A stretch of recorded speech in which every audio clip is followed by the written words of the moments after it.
Welcome to Grindhouse Movie Club, everybody. Oh, boy, let me settle into my seat here. Get cozy. There it is. Perfect. Wearing a Creepshow shirt. That's cool. That's Thank good. you. George A. Romero right there. May he rest in zombies. May he rest in a dirty box. Well, that's what... unless it's collapsed, in which case just dirt. Or unless his family torched his corpse. True. And did something fun with the ashes. Now, if you were gonna... Jojo. I got a cat. It's Zoomy hour. It's Zoom Zoomy hour. o'clock, yeah. She gets really zoomy when she thinks that it's like snack time. Yeah. Well, she hears the jingle jangle of ice and coffee, and well, that must be for me. And I got news for you, you little fuck. She also likes coffee, which I don't know if that's good for cats. She just will like anytime you've left a coffee here, she's spilled it trying to drink it. Okay, well, I'll refrain from doing that moving forward. I mean, forgetful things happen. I forget coffees, but she's got a taste for it now. I forget my penis if it wasn't attached. Really? Because I feel like that if I wasn't attached, it would be like my wallet or my keys. I would be like constantly just. You do the count. You do the count when you that? leave the house. Oh, phone, wallet, keys, vape, penis. I would do that like I do that a lot though. When I'm out. It's not just like when I leave the house. I want to make sure I didn't like set it down at the convenience store. A Brazilian didn't take it from your back pocket when you were just blinking. Yeah, you know when. They got fast hands. They do. You ever see BJJ? They know what they're doing. BJJ. Yeah. Is that it's a Brazilian job? Blow job jujitsu. Yeah, blow job jitsu. Blue job. Blue job. I don't know. Blajabo. That's when it's really cold. That's right. She got ice in her mouth. Faja. I got a fucking what's that? Capoeira. Yeah. Dick Capoeira. Brazil. Ah, Christ. Making poor H. John Benjamin's voice poop himself. Oh my God! Speaking of, I think the funniest American Dad bit. The funniest is the when and it just came on yesterday. That's why I'm thinking of it. But Klaus gets a wraith. Okay. He gets a haunted comb, and within the comb is his wraith. Beautiful. And I'm already in. This is already it's a Klaus episode, so I'm down regardless. So he's telling everybody that he's like fucking the wraith, and like how would you? The wraith gets in the way of Jeff and Klaus hanging out, so Jeff has to steal the comb to get rid of the wraith, and he sneaks in and he grabs the comb, and doing this produces the wraith. And as the wraith is scaring him, he's like, "I'm pooing! I'm pooing!" Perfect. But he's running down the hall and he's screaming it. Yep. So that's now what I'm gonna do. Oh, when you do that, you're just gonna yell it. I'm pooing! I'm pooing! Perfect. Yeah, announce it like Michael Scott declaring bankruptcy. You have to do more than just say the word. Well, you have to do the action. Otherwise, it's like crying wolf. And then eventually, at the end of that story, the wolf does show up. Oh, it does. And it's like you hope it's not on a bus. God damn, German fairy tales really taught a lesson there. There was nothing fun. No, a lot of, you go back and it's a lot of like, if you fucking leave the house after I've said not to, well, something's gonna get you. Oh my goodness. Bad. Something bad that's hungry. Something's gonna maim you. It won't kill you, but boy, it'll leave you alive. Yeah. And for the next 10 years of your life, because that's all the life that you have, because this is Germany in the 1800s. Yeah, and It's not a good life. It's not you're gonna be in a very German wheelchair. It's just one of its arms is raised higher than the other constantly. It's made of schnitzel. I'll share with you my favorite Family Guy bit currently. All right. And it's Brian at a bar, and what's Bruce? Bruce is the bartender, and he pulls out a rabbit. Oh, yes. And he's like, if you pull his head back, if you pull his skin back, he looks like he's Asian. And then the rabbit says, "Give me carrot! Give me lettuce!" And that is the fucking funniest shit. Oh my God! Out of nowhere, you could have gone back to the story from the cutaway, having not done that horribly racist impression from a rabbit's mouth. Oh fuck! So good. God, what a show! What a anybody who doesn't like American Dad and Family Guy, you A, need to give it a second chance, or you B, need to get fucked. What? Those are the only two options. Either enjoy it or fuck off. Yep. I think I don't want to hear why you don't like it, because why you don't like it's stupid. It sure is, because guess what? funny. Oh, what do you like? South Park? Yeah. I mean, I like South Park. Yeah, but you also like American Dad and Family Guy. That's I mean, 100% right. You can fine. add to that list. Oh, fuck. Let's go down. You want to run down the fucking list of cartoon shows that are good? Because we'll be here for an extra hour. Well, that's not this podcast. Remember, we haven't started that podcast yet. The list of just good cartoon shows that we like. Yeah. 3 hours of listing Adult Swim content. God, remember that episode of Home Movies where they had to kick that ball at the soccer match? It was Play soccer? well! Play soccer! Brendan! What a show! Holy shit. That was a show that should have had another season or two, I think. Did you I haven't slept in 3 days. Did you try like laying down and closing your eyes with the light? Oh, thanks, Melissa. So you're telling me all you need to do to go to sleep is lie in your bed.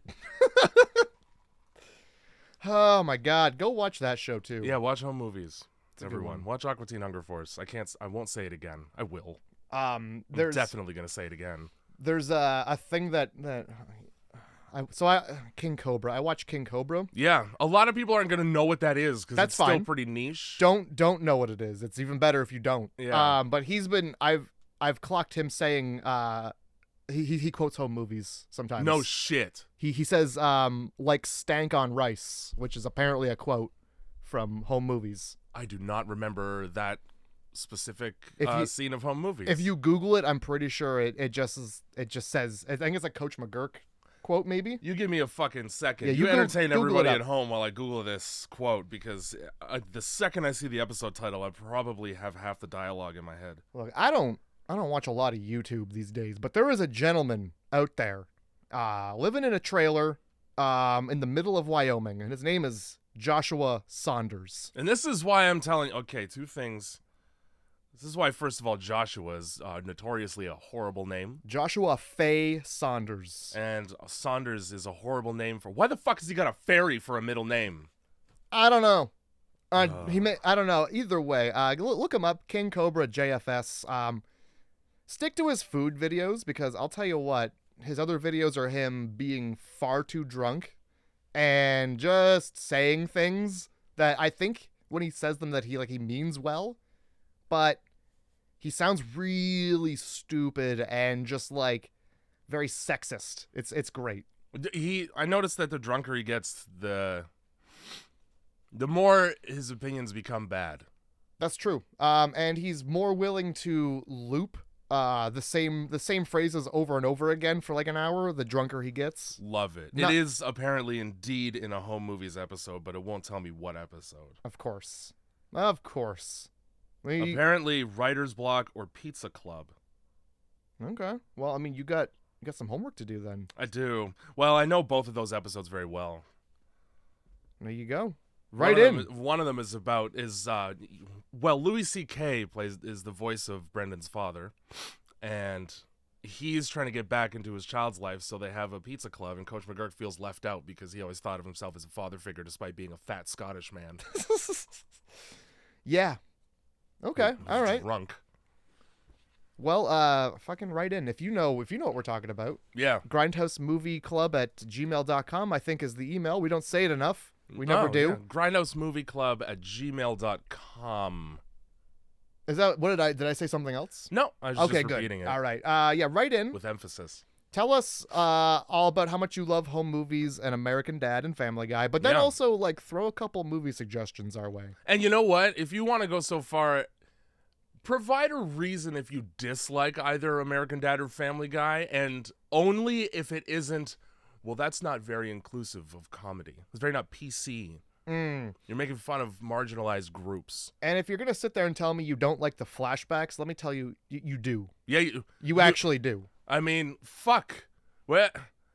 If you like Scrubs, you like Family Guy's flashbacks. Well, yeah. Pardon a cartoon for telling a couple extra jokes outside of the timeline, huh? Yeah, Huh? for choosing not to disrupt the story in full by going elsewhere to be funny and then coming back to the story. No, here's your fun joke that we thought of, and there it is. You people would probably prefer if I just whipped my dick out and pissed in front of you instead of going to a bathroom. Hey, don't interrupt with all that. Yeah, exactly. That's right on. That's Right. exactly what I mean. In the middle of a story about your parents, I'm just gonna pull it out and piss. Yeah, let's go for a 10-minute car ride and then come back to your grandparents. Yeah. No. Anyway, so yeah. Grindhouse Movie Club is what you're listening to. It sure is. It turned into Grindhouse adult cartoon. Now I don't. That's not a club. I'm gonna put my foot down right here. Yeah, now. adult No. is too broad of a term. Not only will I not join it, I will not even be fucking associated with that. Do things? Yeah, I imagine a lot of things would conjure a bit of discomfort if you put the word adult in front. Adult cartoon is just it's Fritz the fucking cat. Adult sectional couch. It's just stained. Ooh. It's just stained up and down. It's got a fucking tear. Right between two cushions meet. Yeah. It's just worn. It's just Or the worn in gap right there. Yeah, how come the crease between these two cushions is like sticky? Oh god. Mm. You don't want to lose your wallet down there. Whose nephew came over and saw you in a bikini? Yeah, whose nephew fucking spent the night on this? It's only nephews doing that kind of shit. Never nieces. Fucking never nieces. Never nieces. Never nieces. You know what? You and I, we're never nieces. That's true. We will never be nieces to anybody for any reason. And that's my choice. Liam Neeson. Oh, so yeah, Grindhouse Movie Club. Fuck yeah. You're listening to it. Thanks, Andrew, for the sorry. intro song. Yep. Thanks, but also sorry. You can subscribe to the fucking Patreon. It's right there, Grindhouse Movie Club. It's very cheap. It's as cheap as I think I could make it. Mm. Is $1, and if you want to pay more than $1, get fucked. It's $1, and I won't accept any more. They don't even have the option. They might. You probably might. do. I don't know how it works. All I know is that, like, the second we finish this, I'm going to hit save, and then I'm going to drag and drop it onto Patreon. Perfect. So unedited. you literally get to hear all of this. Yeah. For better or worse. For worse or worse, Yeah. to be honest. You get this. You get this. You get you get that. You get Fuck that yeah. right there. And if I pretend like we cut out a very funny thing, you get a little bit of this. That's crazy. Holy shit. But you would have no idea You unless really subscribe. sold it as well. Right? Sorry, yeah, patreon.com/darkroastcult. Yeah, I think is that all of them? I think that's all the plugs. I believe it is, yeah. I don't keep track of them. So. Right, there's more stuff. I see your multiple Venn diagram over there. Oh yeah, I got really baked last night, and I had to make Put 4 circles together. Yeah, it's a kind of like a super. I was working on my own diagram. Yeah. It's not a Venn so much It's as a Matt diagram. a men. It's a A men. Venn diagram. Perfect. It's not quite in the shape of a penis, but I'm working on it. I mean, it's the shape of a sad penis and elephant testicles. Yeah, I should really go to the hospital. This is from memory. The diagram's got the mumps. It's got mumps on its lumps. Oh no, my lovely lady mumps. Don't kiss me. Well, I mean, What fucking movie did we do for the podcast where we what discuss horror fucking- movies once a week? what fucking movie did we do? Well, I'll tell you, we did the classic film. Yeah. My first time watching it, classic. I've been saving it. I've been saving myself for Yeah. the podcast for this. Mm.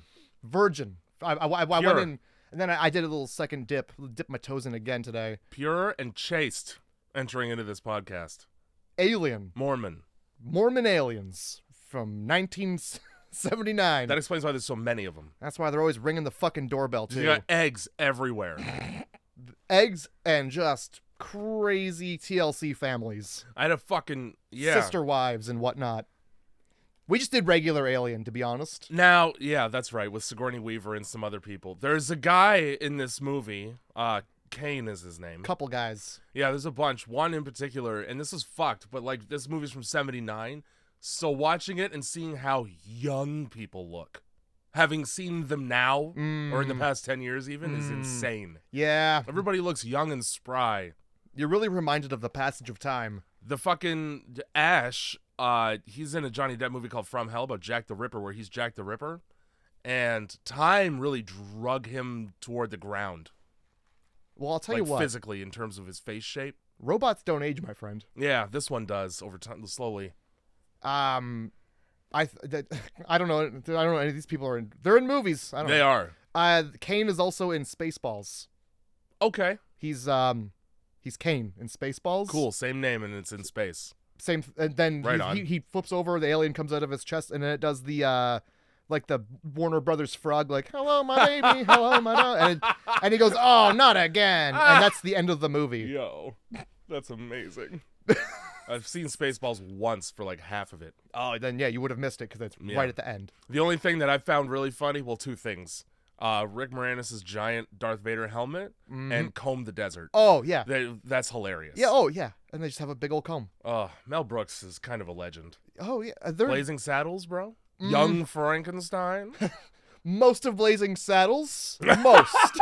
Not all, guys. As an adult white male, Yeah. most of Blazing Saddles. Also, none of Django.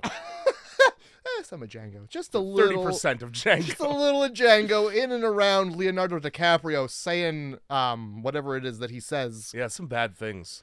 You know, I've only seen it once, and I just know in my heart, he's a white man in a movie about a black slave. He does not say anything good.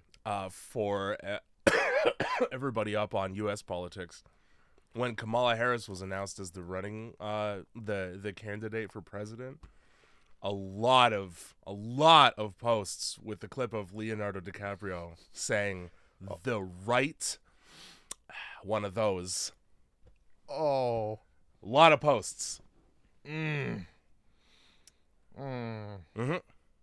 Sometimes. And then she lost. You know, to a white male.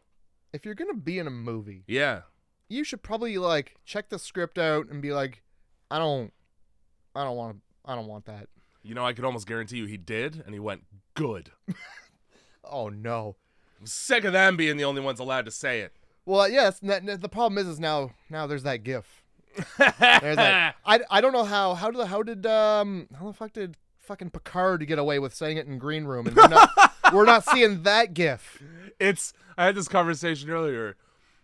You balance the bad by overshadowing it with the good. All right? So Patrick Stewart has an illustrious career of doing some very nice things for people and being a good actor and wholesome. Oh. He gets to say a couple. He gets to say it a couple times. Are you giving him the pass right now? It's a temporary pass. You hear that, Patrick? It does have an expiry date, Mr. Stewart. Come on the podcast. Come right on the podcast and say it again in front of me while making eye contact. I'd love to be there. Oh, yeah. Fly on that wall. Oh, a God. black fly on that wall. So what you're saying is Leo doesn't get to say it because of Well, he does get to say it because of The Beach and Gangs of New York and The Basketball Diaries. There's more of The Revenant. He gets this. He gets as many of those as he has good movies under his belt at that point. That's the barometer I'm going with. He definitely said it too many times. Yeah. All right. Okay. There's all right. Well. He punched that card so many times he's got like 4 free subs. Yikes. For those of you who are too old to know this, sub places used to hand out these cards that you punch every time you get a sub, and by the time you get to like 6, there's 1 free. And you know what? It was almost like they didn't think that people could just go out and buy hole punches. It was like, nobody's gonna figure this shit out. It's the same. Like, I think Starbucks makes you show ID now if you say it's your birthday. Probably. Because the same thing. I'll just go to 5 different Starbucks in a day. It's my birthday. One time when I worked at a bookstore, I won't say which one, but there was a Chapters built in. There was a Starbucks built in. Amazing. And one time we got their mail, and it was the holiday cards and the stamps. Yeah. Used them. Brought about half of them. Beautiful. Love it. Hey, not only did we you got your commit mail. a felony Here's by half. opening somebody else's mail. Oh, yeah. At least you got some use out of it. Oh, yeah. I was giving those out to everybody. I was like, here, free coffee. Gave it to a homeless lady. She's like, I don't even like coffee. I don't care. Fuck. Use this as in the barter system to leverage your way to a house. You just trade up like Dwight over time. There you go. Eventually, you'll own a telescope. Fuck. So how does Alien start? Oh, dog. Let's talk about Alien. So you sure don't A want classic film from horror's past that is widely regarded as one of the greatest horror series of all time. And let me tell you, Jay thinks otherwise. this one does not hold up to scrutiny. It not only does it hold up, but scrutiny bounces off. Now hits its head. Scrutiny goes head first and just gets a concussion. Scrutiny could go fuck itself when the alien's around. It's fucking right. Now, I still gave it a pretty glowing review Okay. and rating, but there's some things. All right. Well, do you have two sentences or less? There are some substantial things. There better not be. I feel like I do, but it's probably just a note. Okay. Okay. No, I No? don't. Okay. I'm not going to be able to find it. There's like 10 pages. Well, here. look, this movie doesn't need to be spoiled. Yeah. It's been referenced so many times that You could probably just say, like, you could probably just tell somebody the basic story from memory without having seen it ever. you could probably just say the movie Alien, and they'll go, "Oh yeah, the face huggers, the chest bursters, Yeah. the naked, long dick-headed guys running around, fucking up shit." And a bunch of things that are shaped like one fat European man's deepest, darkest fantasies. And he probably jerked off to this movie on his deathbed. Is H.R. Geiger? I think he's. Oh, he's dead as fuck. Well, he's German. He's. Yeah. Yeah. It's in Europe. Oh yeah. It's right over there. Oh yeah. They were I like like to assume people's race. they're You just know? like, "Hey Geiger, you mind making the inside of the ship look spooky? You wanted cunts? Where? You want me to put them just all over the place, huh? Could you make her alien? Yeah, I'm thinking like a huge fucking cock that runs around and has a big dicky mouth with another dick. Yeah. So how we're working on ways, we're brainstorming ways to that the alien could possibly infect other organisms in order to spread itself. Hey, how about he just fucks something's face? How about he fucks the shit out of a face mouth? Now, one time I was down in the red light district and I saw this act. I think they called it a face fucking. That. Now, I know what you're thinking. What's it gonna fuck face with? Now, the underbelly of the face hugger is gonna be a vagina, but inside of the vagina, a penis. It's more like a cloac. Now, Mr. Geiger. Actually, everyone in the room but me. Everything vagina. Also, we're gonna make it so that the thing puts whatever it's fucking to sleep first, like Cosby. Geiger. Yeah. You're a big Cosby fan, huh? Geiger, your last name is one N away from a worse word. Pudding pops and vagina houses. Anyway. So this movie just starts with space, just a whole shitload of space. Tons of space for seemingly ever. One thing about this movie is that shots in general, you think it's over, and then there's just as much more left. I think I did try and watch this movie once a long time ago. I actually passed out before the movie started. And that makes sense, because if you're even remotely tired, you'll fall asleep. Oh yeah, You'll quiet fall right to space. sleep, because it's quiet space, and the first hour of this is a lot of nothing. I wrote A great lot of nothing, unless you really enjoy, and I'm going to give it a compliment, very good character development. or just like nice things on the wall. And nice things on the wall. Tons of symbols that you need a book to decipher. For the last movie, I wrote, like go piss yourself. Go like just fucking piss. Who cares? Like who gives a fuck about this movie? You're gonna want to sit there and piss yourself. It's worth it. You're gonna want to piss while watching. Yeah, just piss yourself. It's so good. It is. It's not really, and I get it, because 1979, so like theoretically people wouldn't know what they're getting into this.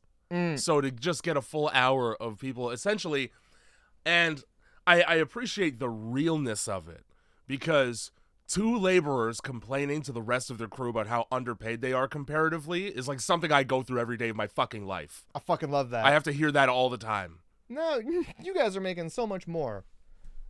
It is bullshit. These bonuses? Oh my god, I didn't even catch those two guys' names. I just called them the bonus boys. Parker and Brett. Bonus boys. Yeah, you can guess which one's Parker. Just go ahead. I'll give you a hint. The black guy's the one that goes by his last name. Ah. All right? Well, they remind me of the on Parks and Rec, like the animal control. Yeah, I get it. So And like, there's those two. it's weird because they're obviously hand rolling cigarettes.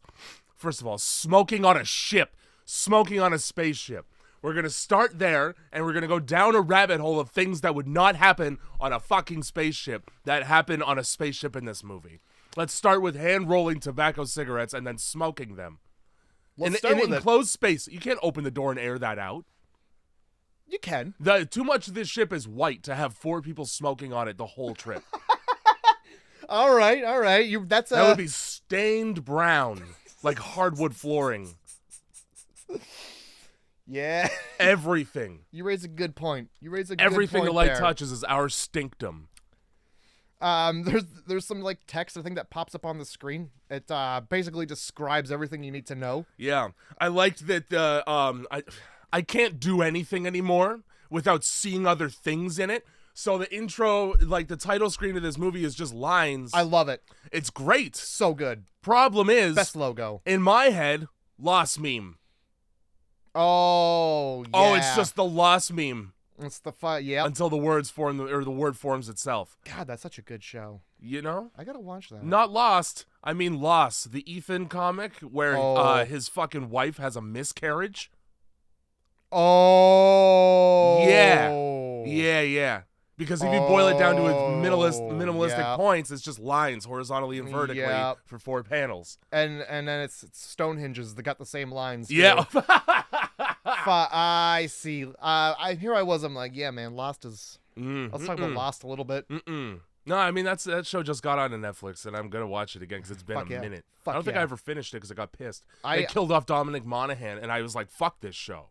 How am I supposed to be curious? How am I supposed to enjoy him still as an actor if he's dead? Oh, dude. Well, what you do is you go down. You fire up a Lord of the Rings. Yeah. I just watched Lord of the Rings, and you go look at that. Not enough of him in Lord of the Rings. He had a TV show for a while where it was an animal show. It was like Dominic Monaghan touches every animal on Earth is the name of the show. Dominic Monaghan's Wild Things. Perfect, which is like Kratz Creatures for Australian people. Basically, it was Kratz Creatures for adults who just wanted to know things and didn't need a fucking Zaboomba-foo up in your grill being listen closely to me, okay? Garbage show. I will never say no to a hand puppet unless it's Jeff Dunham's hand up that ass. That's the only time I'll say no, okay? I've got no interest in Zaboomba. Just give me the Krat brothers. Give me the no nonsense. Well, yeah, you could have that, and it was just called Kratz Creatures. It's Zaboomafoo without his house. That was it. Well, They would just be on the brush instead. I don't. What do they need the cartoon for? The cartoon? There's a cartoon. Oh shit! I wish I didn't know that. Yeah.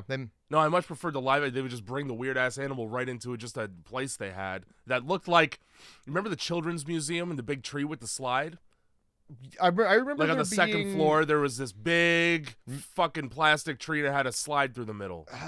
Where is that in conjunction to the McDonald's? Because the McDonald's is the only thing I remember. I don't actually know. I don't know that I went to it when there was a McDonald's in it. There's always been a McDonald's. Always, huh? It's not always operational. I feel like they gotta like pull people from other McDonald's. Okay. Yeah. I don't know if I ever enjoyed a McDonald's inside that children's museum in our literal city. Is there there's a gigantic there's like a whale skeleton up in there somewhere too. Ugh. There's a whale and I think there was also a T-Rex. Fuck both of those things. Yeah, they're too big. Yeah, too big. Too big. Just leave me at the McDonald's. You guys go check out the fucking whale. This Big Mac is big enough. Goddamn right. So fucking it's this whole thing is it's a commercial towing vehicle. Yeah. Crew of 7, and it's on its way back to Earth with 20 million bagillion trillion dillion tons of mineral ore. I think it's just 20 million, but okay. It's a lot of zeros. It's a lot. I just wanted to cover all the. I didn't want to get too little. What mineral? Ore. Just ore. Just fucking ore. Yeah. Ore of all kinds. Unrefined minerals. Perfect. Just picking up rocks and putting them in a bucket. You don't even have a strainer? Like, you just do the panhandle shake thing? No, what the fuck do we need 20 million pounds of fucking tons? I know it's a lot more, isn't it? Oh, yeah. What do we need 20 million tons of rocks on Earth for? We've already got rocks on Earth. Those rocks don't have the nice things in them. The rocks that they're bringing back might. I don't like those odds. There's people on Earth, like, I keep breaking these rocks open. I'm not finding shit but rocks. So there's here. Try these rocks. You Yeah. shit Try eaters. these others. Yeah, try these other shitty rocks from other places. You fucks. They might have other stuff in them. Really, really lackadaisical approach to contamination and quarantine in this movie. Nobody really seems to care about their own personal well-being. No, nobody cares about anything ever at all. No. Especially not the robot. I do appreciate having a long-ass dolly shot for the whole ship's length, basically. It was long, but it's a cool shot to have. It was worth it. Like I said, piss yourself. Yeah, just piss then. Visually, it's worth it to piss yourself. We get into the cryo chamber where everybody's sleeping and in the process of being woken up. I appreciate that they put a little, they put a little high-vis strip over Sigourney Weaver's nipples and nothing else. I really appreciate that the idea of a woman wearing a top is just white electrical tape over her tits, and that you can still see everything. Yeah, you really because like they're in those cryopods. They're in those windows, you know. That would be like, imagine putting just like a strip of whiteout over your dick tip. So like that's it. You get to see the rest. You get to see everything else. And you're asleep, so you don't know who's walking by. Exactly. What if one of them wakes up earlier and it's just like, oh, nice. Just fucking yeah. ash just looming over. I can't do anything about this. Oh, I might just rub one out on the glass like a hot glue. I've got nothing to rub out. Like a tribute. What did I write here? I wrote, oh yeah, fucking, I'd prefer if the displays on the spaceship had more display power than a calculator. Yeah. Did you really like that everything sort of looks like fucking command prompt? MS-DOS? Yeah. Well, I mean, they put people on the moon with a calculator, with the computing power of a calculator. So I went to high school with a guy that programmed his Texas Instruments calculator so that he could play Snake on it. Fuck yeah. Which at that point, you might as well just leave school and go straight to Neil deGrasse Tyson's house and be like, me. At that point, you might as well just get a cell phone, you know? If you really want to play Snake that fucking bad. That's right. What did I write here? I wrote, it's good to see such bountiful hallways, many rooms existing, and it's some within the same shot, you know? They're walking into the ship and they're like, yep, this is one. Fucking, this is the second movie that we've done almost in a row. It might have actually been in a row.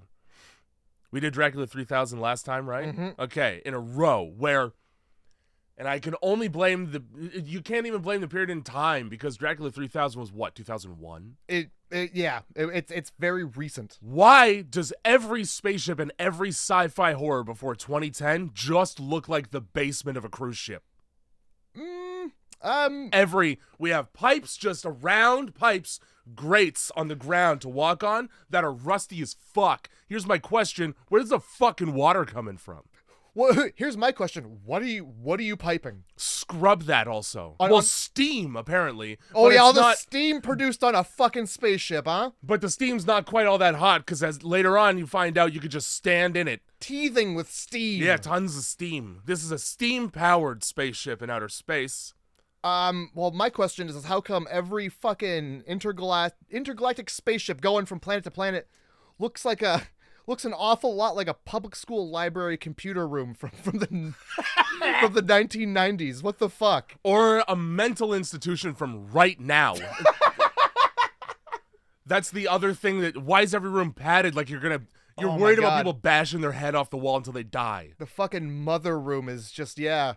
The mother room is the same. Great room to go wild in. It's also like the fucking HAL room from A Space Odyssey. It's like Stanley Kubrick was like, this is what a spaceship looks like. And everybody's just like, yeah, sure. This and nothing else. Yep. All right, Stanley. And then sometimes rust and filth. Stop calling me at night, Stanley. A lot of particles to get into the internal mechanisms and weightlessness in these ships. Oh, you mean like how there's just a room where chains dangle? Oh! You know? Oh! The spaceship... Every spaceship's got that fucking chain room. Yeah, with the dangling chains that hold up nothing. That hold up nothing, but also the room where just water drips. All right, since you brought it up in such detail, yeah, let's get into that scene real quick right now. For sure. Cool, man. Okay, Brett is sent by himself to go look for a fucking cat because they brought a cat onto the ship. Why does everybody bring a cat onto the ship? All those hairs that it sheds? Try pressing buttons. Why did you bring a cat on the ship only to treat it like shit? And then, yeah, and it's going to eat and fuck whatever's closest. And then it's also going to be shitty and hide. Why aren't you friends with the cat enough for it to come outside safely? Why is it locked in a locker? So he's there, and yeah, he's in the dangle chain room. And let me tell you, any liquid dripping from the ceiling of that room is not potable, a.k.a. drinkable. Okay? Oh, boy. So when he gets it all over his head and in his ears and eyes and nose and mouth and drinks it. Stinging. You know what that is? Most likely, coolant. Glycol. Drinking chemicals. He's getting ripped. That's what it is. Yeah. While I look for this cat, let me get a little head buzz going. God. I drink these fucking oils. Get a little lockjaw from the rusty water. Where's their water dripping from on a spaceship in space? What's leaking? Well, apparently a lot of things, because they didn't fix the ship. No, they don't fix it at any point. They- Matter of fact, they're like, fuck fixing the ship. That's pretty much it, yeah. We're just gonna limp it out of here. This gives me like the theoretically, heebie-jeebies. okay, if a chain falls off my bicycle, I can still ride it. The wheels will still turn. But if I go down a hill, I'm fucked. It's true. It's true. What happens if you hit an asteroid? What happens It's got no brakes. What happens if you need chains and they're just in this fucking room? I didn't see a single ladder on this ship. How are you They're getting all them? so fucking high up. Yeah, and they're not attached to wheels like a pulley system No. because that would make sense. No, just dangling chains. Just dangling, not even like dangling down, like they're looped back up. What the fuck are these chains doing? Great question. You have a fucking fantastic question. Anyway, so we get to the cryo room and the pod's open and people are just raw dog, almost bare ass naked in there. Yeah. And they all wake up in a stupor because, as it turns out, when you're in hypersleep, that's a deep one. That's REM. They get out and up, and then it's just right into them eating around a table and two of them bitching about how they get paid less. Even though their job is basically to keep the ship moving, to keep the ship running and functioning regularly. You know, the person who should be paid the most on a spaceship is a person who controls the oxygen. You had a good point there. Hey, I look at my pay stub and I'm like, let me see yours for a sec. And you hand me that shit and I see more zeros, I'm going to turn the dial down. I'm going to turn the dial down until we fix this problem. Give me some of those zeros. You're about to go real sleepy real quick. Yup. Back into hypersleep. And then I forge your signature on my check. I wrote like it can't be a good morning when you're waking up in your underwear next to your coworkers. All of them too. You know what? If we're all like, hey, it's time to go into cryo, I'm gonna put the pajama pants on. Actually, Matter of fact, you cover the glass. I don't Treat me like a dog that needs to go to sleep or a bird. I barely know you. I'm not. I don't know how anybody got not- any hypersleep in this room with all the lights on. It's like day in there constantly. Not only is it like day in there, yeah, you're fucking nude. And you're nude as You're fuck, nude dude. and you're Yeah. on display. Dude, I don't even sleep that naked when I'm by myself at home. Well, yeah. What if your house catches fire? What do you do? Run out naked? If there's a burglar, I don't want him to look like immediately see something worth hitting. Like a speed bag? Well, yeah. If Or he a wants piñata. to, if he wants to subdue me, that would be the way to go. So fucking yeah. I don't know what's up with this weird short underwear Yeah. that they're supposed to be wearing. Yeah. In the future, cheeks out, I guess. Yeah. Cheeks out, tarps off in the future. Cheeks out, testicles out a little bit too. In the year, whatever fucking goddamn year it is. I didn't even pay Just attention. to 85, 30,000. It's whatever year in the year 1979 they thought would be super futuristic. Yeah. So 2001. 1980. Yeah. Oh god. Yeah, next 2001 year, because Y2K. we're gonna be zipping around. While they're eating fucking Dallas, which is the dirtiest teeth guy in the whole ship, his fucking teeth look like a purse. He gets called. Just a purse. Yeah, he gets called into the control room that they call Mother. And let me tell you, Tell me. because they were woken up and because there is an alert, and the Mother alert goes straight to Dallas because it's for his eyes only, despite the fact that everybody can see the lights that are flashing.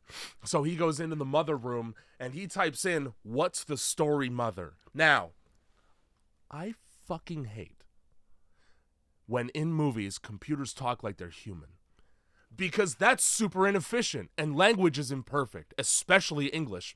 I saw a post where somebody was like, the English language is basically 3 languages and a trench coat pretending to be one. Yeah, I've seen that too. Yeah, dude, it sure is. You know what sucks? trying to communicate with a machine using a language it doesn't speak naturally. How about code? How about use code instead of forming sentences with punctuation? Nah, it's the 70s. We're all cool cats. We all talk like beatniks. I can't stand it. What's the story, mother? Snaps to that. Because that means that you made a computer, a supercomputer that controls everything and is constantly watching the vast depths of space. And then you waited an extra month so that you could give it sentence structure. That's right. No. They taught it to be real chill. And I don't want that, because what if it gets sarcastic? Have you ever tried to infer tone over text? There's no way.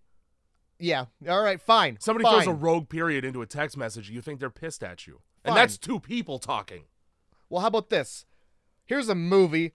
Let me just sit in front of this fucking screen. 1001101010101. Access alert prompt, and then that's why. And then you use your brain to extrapolate like a scientist? No, I'd rather go, what's good, computer? And what's good? The computer's like, well, let me tell you. What up, B? Wagwan, computer. Easy. Downtown Toronto computer.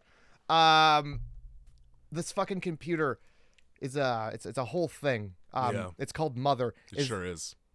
And is that why they called it Mother 3 in Dracula? Because at this point I really feel like they were trying to do Alien, but they couldn't do Alien, so they took something that was royalty free and they just put it in space, you know? And I mean, there probably is something to that, especially because it's not the computer called Mother 3, it's the ship. Mm-hmm. Yeah, that's just far enough away. Yeah, you know? That's like changing a letter in a last name. We're not gonna get sued. Like, how many aliens do you think there were in between 79 and 2001? There were at least 3. At least 3? I want to say more, but I think at least 3. Okay, well, maybe I might be wrong on that then.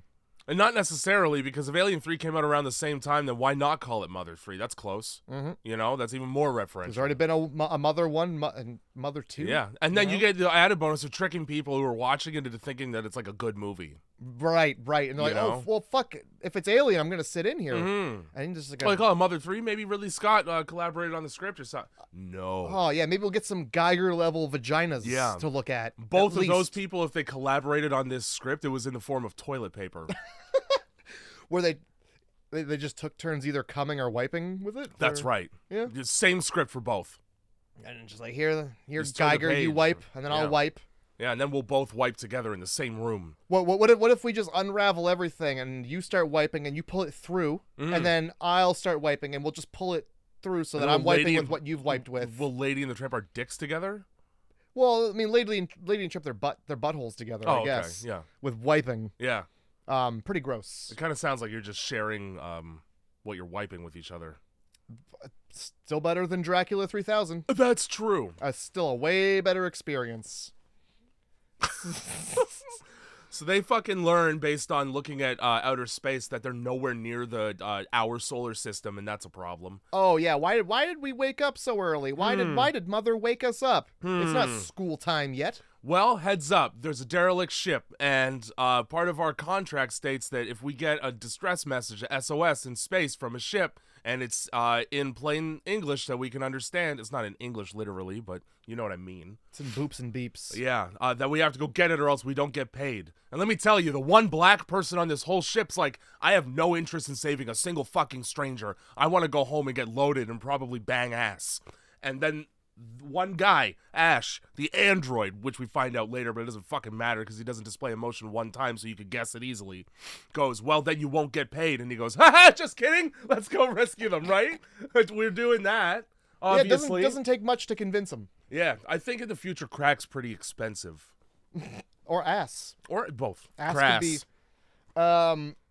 I called the Mother room the Professor X Cerebro room. That's fair. Because that's what it is. You also have to sit in a chair in the center that swivels, so that makes sense. You're forced to sit. You're forced to be at Professor X level when you're speaking with Mother. You get down to my level when you speak to me.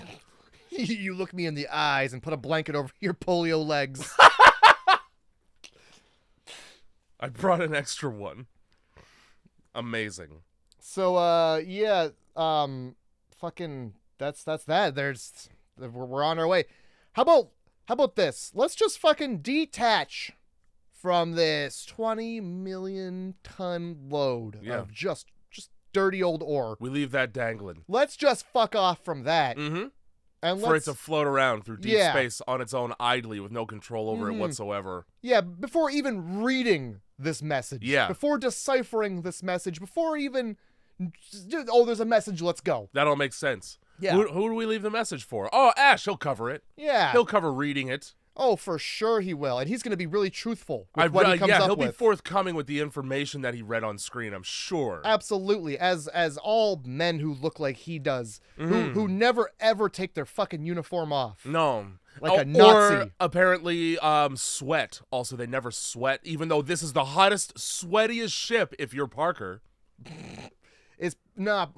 Who's the guy who goes down? It's Kane. Kane also sweats like a pig. Yeah, a lot of sweaty people except for one guy. Cool. That's not questionable. And it's like one guy you didn't see get out of the pods, and It's almost like he doesn't naked. have glands. It's almost like he doesn't have a penis to cover up. It is almost like that. It's almost like he doesn't pee or poo. So it's almost like the only time you ever see him consuming anything, it's a white liquid, which then begins pouring out of his head later. That's right. Now, I thought it was milk. I don't think it is. As the movie goes on, I really don't think the android is powered by milk. Well, dairy is the important part of any balanced breakfast. Quickly, I need to replenish my milk levels. He's got his own food pyramid. It's mostly chemicals. I'm lactose. I can't think of a fun robot word to put after that. I know. I was trying while you were, yeah. I got nothing. Nothing. Pretend I said something funny, guys. I don't know. ahead. I don't have to tell you. Be laughing right now at home. Laugh! God damn it! So fucking, yeah, we just picked up this fucking signal, and so we're just gonna go check it out. Why? We'll do great. I don't- Because we have to. Do we Because have we to? have to. Do we have to? 'Cause I'm It gonna might be people in distress. How about this? I didn't hear it. Just like the phone I ringing. didn't hear shit. I didn't hear the I fucking didn't phone. hear We it. Just like every creaky, weird-ass creak that this fucking ship makes. I don't want to be in the vacuum of space and my fucking ship sounds like a freighter that I've docked too close to shore. Oh, yeah, just everything. Creaks and, like, clangs. It's just the metal outside of the ship bowing and flexing. Yeah, like the billionaire submarine. Exactly. We all know what happened to them. God bless that submarine. The second they got in there and saw like a PlayStation controller, they should have fucking known. They go to land on this planet and they do such a shit job that the ship breaks. You'd think that you would fucking know how to land this thing by now.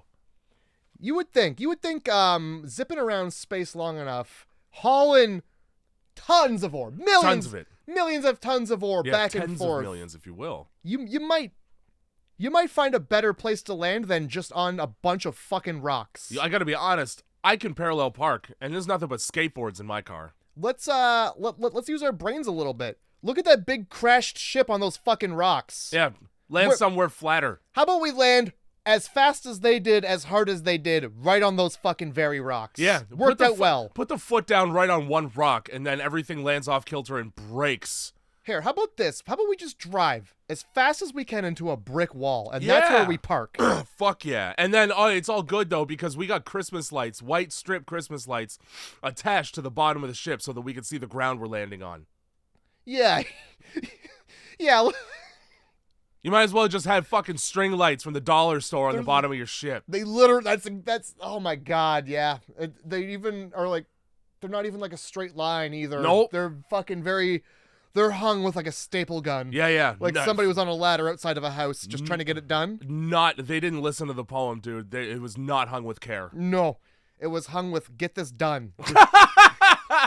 It was hung with the two laborers that don't fucking want to work because they're paid like shit. Ridley Scott is over there screaming, we gotta duct tape these fucking... It doesn't matter. It's going to crash anyway. Fuck it. It's a 2-foot tall model. Just duct tape it. Just duct tape.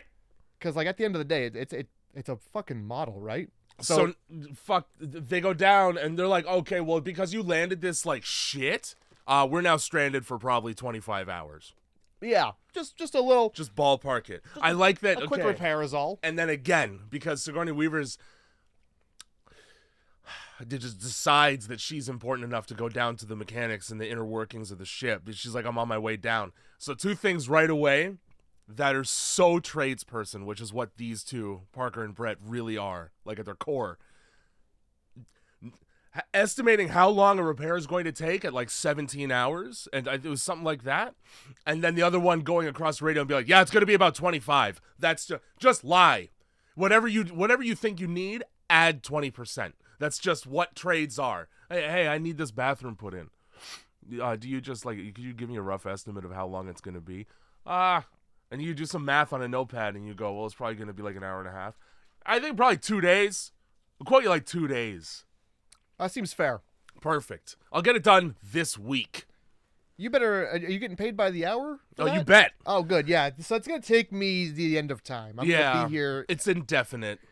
The other thing is that when Ripley, Sigourney Weaver, goes, I'll be right down, both of them are like, fuck that bitch. Like a project manager showing up to one of my job sites. Literally, what the fuck does she come down here for? I'd like to see what the fuck she thinks she could do. And then Brett's like, she better stay the fuck out of my way, I'll tell you that. That's me. That's me every day. I'm on the other side of the fence here. Those two fucking knuckleheads down there. they're like, yeah, oh man, it's gonna take this long to repair. They're just both standing around in a room full of flashing lights and sparks. They haven't fucking done shit. That's fucking right. Doesn't matter. Huh, I don't know, man. Anything days. takes 25 hours to repair. Christ. You gotta give yourself a buffer of time. That way, when you're slow as shit and smoking, nobody complains. There's something about dry docking. They want to dry dock, and nobody wants to dry dock. But like, we got to dry dock. Just fucking dry dock. The fuck does that mean? I mean, as far as putting a penis inside the foreskin of another penis, that's almost always dry. I would hate to wet dock that way. Sigourney Weaver does not want them to dry dock. No. But they're all about dry docking, so maybe that is. Maybe, get out of here, Brett Sigourney. and Parker, we're trying to dry dock. We don't need your moisture. We're taking our future skins and wrapping them around future our skins, dude. In the future, everything is future skins. They went past 5 skins. So they go out of the ship, right? They go out into the fucking winter cold to look at this derelict ship that they're there to investigate. And if you've seen Prometheus, it's that. It's the one. It's the one that crashed in Prometheus. If you've seen Prometheus, if you watched, I think even Alien Romulus, maybe. Yeah. No, not Romulus. Covenant. Yeah. Covenant. There you go. Which was better than Prometheus. I don't care what anybody says. It wasn't much better, but it was. Prometheus is sucks. No. Sucks. No. Buff Squidward. That stole that right from you. How's that? It's good. It's fine. Everybody knows. That's what he looks like. Fantastic film. Cut to Ash's pilot chair, swiveling like it's Star Trek, the lowest budget pilot chair. He literally, it looks like, okay, because he spins around in the scene while he's being pensive and considering the message probably from Mother. The message, by the way, we will learn later, which is, get onto that ship because there's some shit on there that I want, and everybody can die, and that's fine. That's basically the message. Anyway, it's like he's fucking Flintstoning the chair around so that it can rotate because it's so jerky. That's what it looks like he has to do. I wouldn't be surprised. It's 1979. They didn't make automatic swiveling chairs back then. And if they did, it probably cost far too much. No, dude, you can just swivel. They determined that this like fucking signal is it's 2,000 meters out. Yeah. Somewhere out there, it's just 2,000 meters. Just go out into the blizzard and find it. Just count the meters. Walk 2,000 meters in any direction and this space. Man, it's really hard to count these meters when my footprints keep blowing away in the stellar wind. Yes. I love how us in the future, America finally was like, yeah, all right, fine, meters. Fine. Just whatever. That's fucking funny to think about. Fuck feet, nah. All right. So they do fucking. I wrote blue shirt. Yeah. Ash. He runs an atmospheric, which in Dracula 3000 they're just like, Humvee, take your fucking helmet off. Yeah. There's your atmospheric. Can you breathe? Yeah. Good. Are your eyes still in your head? Perfect. And he's like, yeah, there's a bunch of gases. It's almost primordial. It's just cold. Real cold out there. Yeah, it's fucking cold as shit. So bundle up. They soup up and they suit up and they just fucking go. And that was sort of that whole scene. Mm-hmm. I like that when Ripley goes down to the fucking the belly of the ship here, because that's what it is. It's essentially Titanic's boiler room. It's the Nebuchadnezzar down there. Yeah. Sounds so racist. Sounds like a fucking racial slur. You Nebuchadnezzar. Jesus. Why don't you go down to the Nebuchadnezzar where we keep those fucking bonus boys? All of those R's were hard. Nebuchadnezzar. Also, bless you. They crank the steam open and they just stand in it so that they fucking drown out her voice giving orders. And then they create this scenario where Sigourney Weaver doesn't know that she has to speak louder because of all of the giant smoke machines that are blowing in her face. So they have to voice it over in post. And it's almost like she didn't even watch the clip of her delivering the line in the movie, because this is the worst voiceover, I think. And it's not... She doesn't even say the sentence fully. It's like she's pausing to match the lips of her performance in the movie, like it's the first time she ever watched it. Like they just played it for her right then and gave her the line. It was like, okay, say this and match your performance. And then she fails. And which line is this? You'll get whatever's coming to you. They're still complaining about their pay. Oh. Which is also ominous. Rude thing to say on a ship. Doesn't she also just tell them, why don't you just fuck off? Yeah, she does. And then they're like, what? Oh, if you need me, I'll be upstairs. Yeah. Okay, fine. The second she leaves, they turn the steam off. The second she leaves. Disrespect. Poor Ripley. Imagine, my boss shows up on site and I just start running a grinder on a piece of metal. Huh? I can't come back later. God, everybody disrespects Ripley so hard in this film. Yeah. I didn't put that together, but she gets... Nobody likes her. Nobody on the whole ship gives a fuck about her. They're trying to diminish her position the whole time. Later on, she becomes acting captain. And they're like, fuck you, bitch. Why don't you go have your period? Doesn't she drive the ship? Oh, she does a lot of things that are helpful. Yeah, she saves the day, essentially. For herself. She does. She tries to save the day for a couple other people. It's not her fault. They're retarded. It's not my fault there isn't a test for them to get on the ship, you know? She saves the most important part of this entire movie, and that's all that matters. Oh, she barely saves that fucking cat. It does. Barely saves the fucking cat. She doesn't give a shit about the fucking cat. Honestly, if it wasn't written that she had to go get the cat, she wouldn't have fucking... Jones, the cat's name is Jones, and it's an orange tabby. And, dude, the second she gets that cat in that box, she treats it like a Terry's chocolate orange. Holy fuck. She's like, all right, it's in the box? Good. The second you good? Second it's in the box, she's fucking Jim Carrey and Ace Ventura.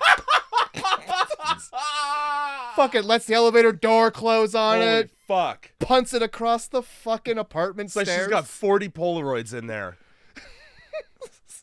Damn.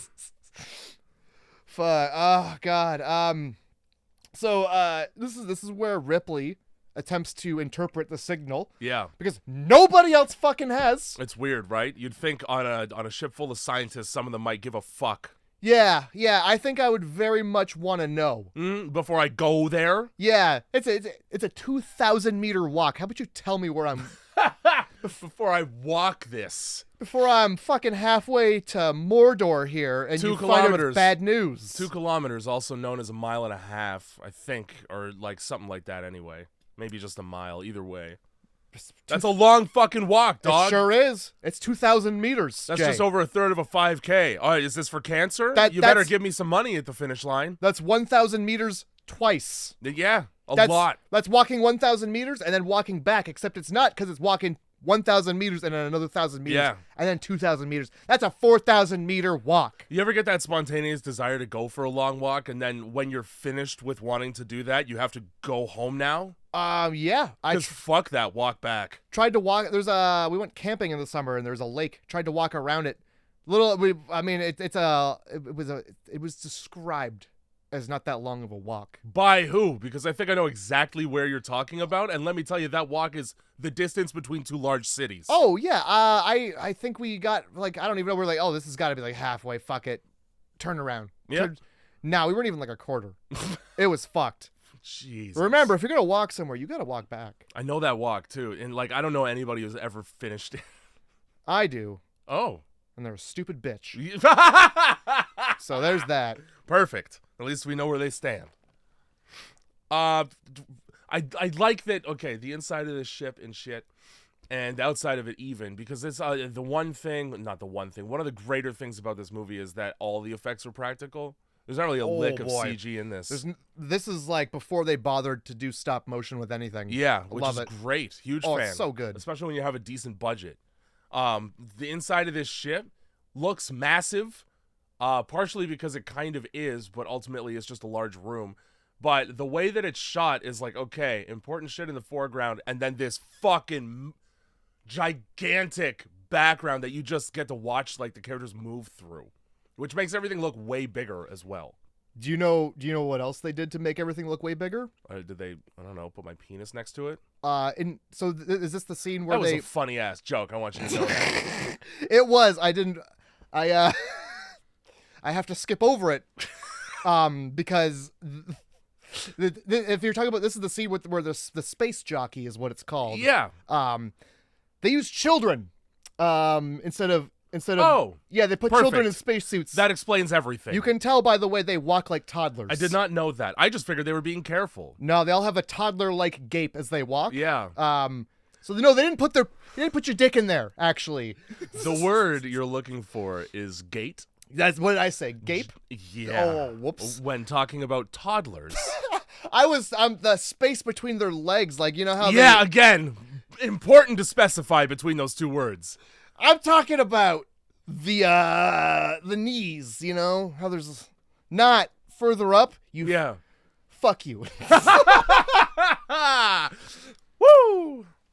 The gape in the space between their steps. You Yep, know. Yes. There you go. Their footfalls. There, yeah. You putting. No. I mean, listen. Don't actually listen. I have nothing. There's no way I could ever say something good after that. Yeah, Han. Yeah, I think we have to back up a little bit here. Right back to fucking. So yeah, they threw some children in space suits and just were like walk All right. around. Love it. That's that. Yeah. And like, okay, effective, because I literally wrote that without knowing that, so it works. Yeah, that's why I thought Great. that's where you were going, and then Did not know I that. guess you get to learn something. Hey. So yeah, they get in there, and it's I wrote H.R. Geiger alien bone vaginal tunnel of love. Yeah, most of this fucking ship looks like the inside of a rib cage. Who does that? What alien like, man? Because like, you know how in like human culture, okay, you got like fucking Cristo in Brazil, just a giant Jesus. Mm-hmm.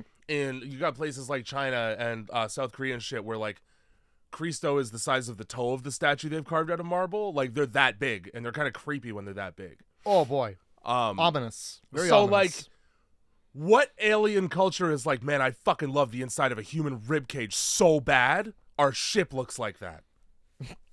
What alien species is like, hey man, I just thought of this new thing where we fly through space. Yeah, but is it ribbed for her pleasure? You know what? We'll be interior and exterior ribbed, just in case you want to turn it inside out. Is it bumpy so it's gonna hit the G spot of space? Whoops. Those are your keys. Also, the giant suit that you put on in order to operate this ship looks like Imhotep dehydrated.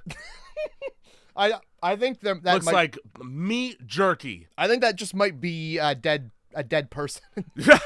I think there might be a well, dead that's person. even worse if so, because what's going on with your head there? Why is your head connected to the rest of you like that? So they walk in and there's a great big body and a great big chair. The fact that nobody's really surprised by the shape of the ship or the architecture of it or this thing, I appreciate, because then we don't have to sit there and dwell on characters being like, wow. Oh my, man. yeah. I think this is massive.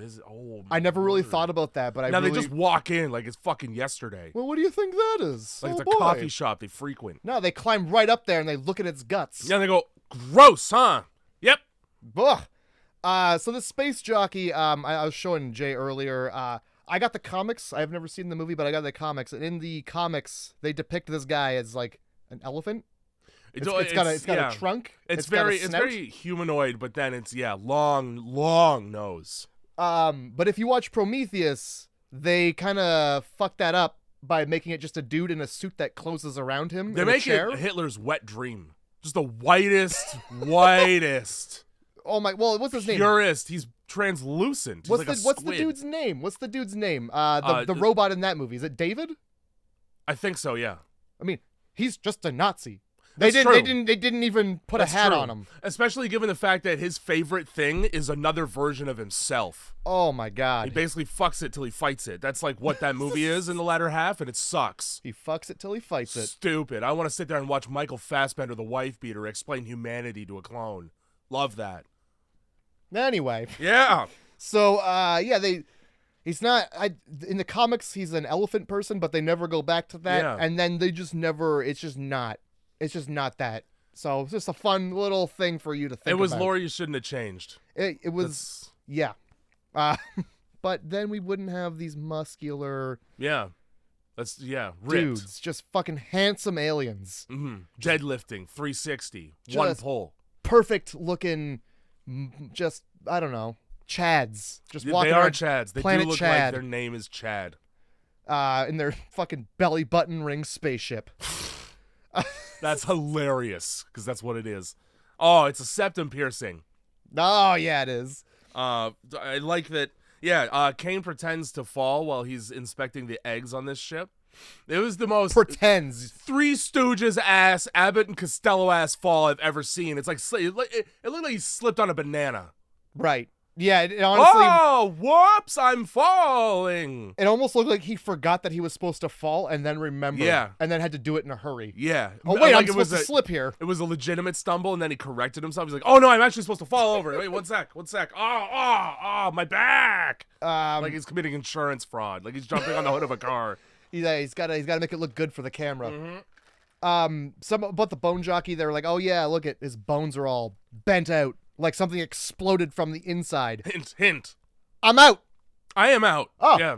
So at the distress signal, we don't need to be here because No. look at what happened. The emergency is over. Yeah, And I'd rather not be a part of the next one, if that's okay. Nobody here is alive to be in distress, so let's go. Something exploded. I sure hope that doesn't happen to me. Let's leave. Yep, clearly nothing good could be further if this is what's right at the door. So let's I get walked in and saw this, Nah, instead, yeah, let's go down. If I open the door to a house and it's just an orgy right on the living room floor, I'm not going to stick around for the snacks. Yeah, I'm not going to walk past that to see if there's a Sega Genesis in the next room. Nah, more orgy. Yeah, morgy. So we go down. Let's dangle Kane down this fucking rope. Yeah. Because it's important to know what's down there. It in turns the darkness. out it's fucking eggs. It's fucking eggs. It's eggs, and there's living things inside the eggs, at which point, bring me back up, guys. Everything down here moves. It's as hot as the tropics down here, and everywhere else on the planet's ice cold. Probably mold. It's a mold situation down here. Black. I don't care the color. What I do know is that another warm thing in a cold room is called an incubator.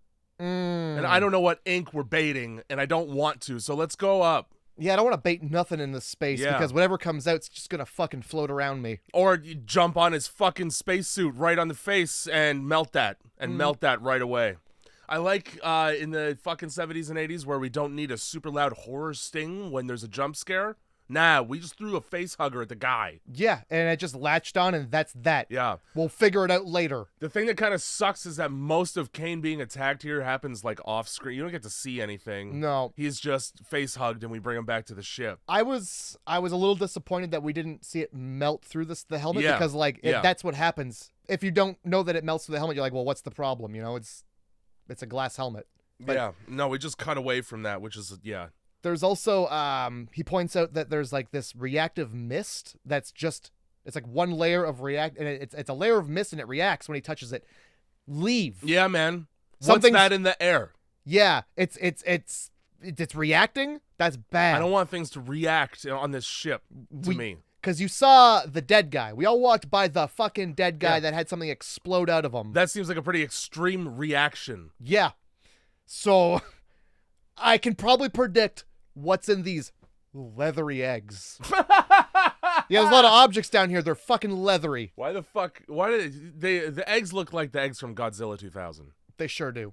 Except they have mouths that open, which is weird. They have puckering anus mouths. Yeah, a 3-pronged starfish bears its soul, and from the depths of it comes something worse than that. Mm-hmm. So I think he like holds a light up to the back of it so he can like see this fucking thing squiggling around inside of it. And then you get like that. You get that. It's like putting a flashlight to an actual egg and seeing the chick inside. Yeah, Fuck that.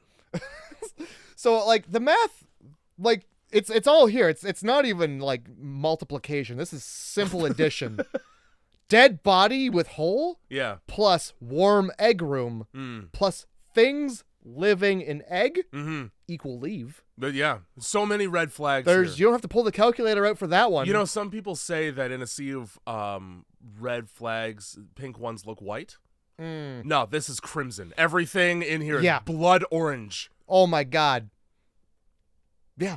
You know, this is the Red Sea, and we need Moses to part it. And for all of his fucking scientific inquiring mindedness, it gets him a hug. Yeah, one you don't want. Gets his face fucked. This face hugger basically said, "Where's my hug?" Pretty much.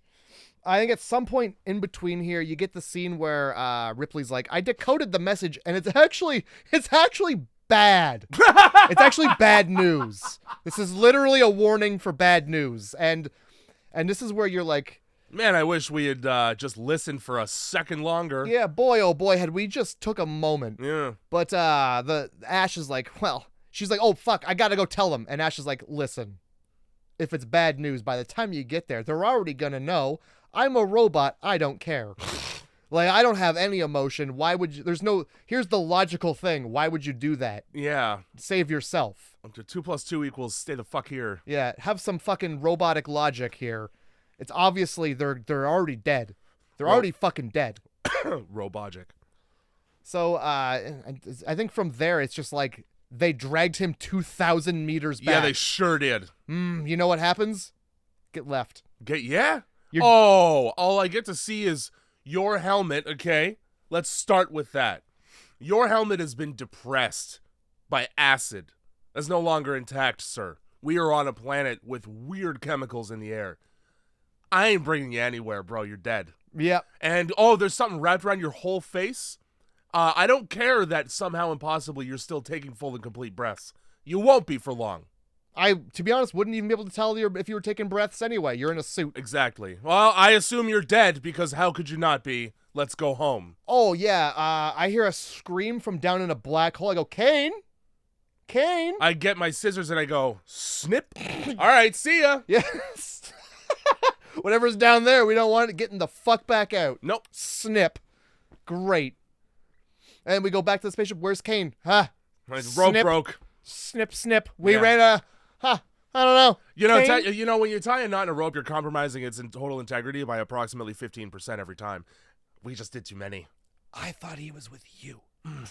You mean Kane's not here? It was a sheep shank instead of a double knot in it. Did we even bring Kane? I don't even have a limp. He's not like important to the rest of the film. No.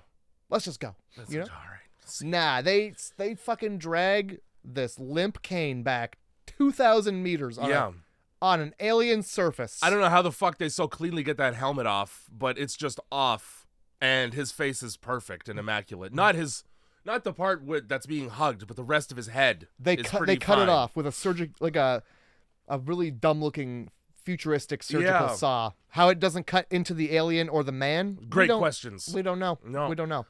Once he gets into the med bay, nobody is wearing anything protective in the room, as if because you brought an alien onto the ship, it must just be fine at that point to breathe around it and expose every orifice, despite what you're watching on the table happen. Oh, yeah. Oh, would you expect there to be a quarantine in the future? Ripley they fucking dragged this guy up to the ship, and Ripley's like, no. Don't you fucking dare bring him onto the ship. Nah. Hey, I'm Ripley, and you know what's funny? Since everybody important is off the ship and I'm on it, I'm in charge. You know what's really funny is they're right there. They are. She's really taking fucking foothold in this She's loophole. like, here. I'm acting captain, and Dallas is on the other side of a door. Like, hey.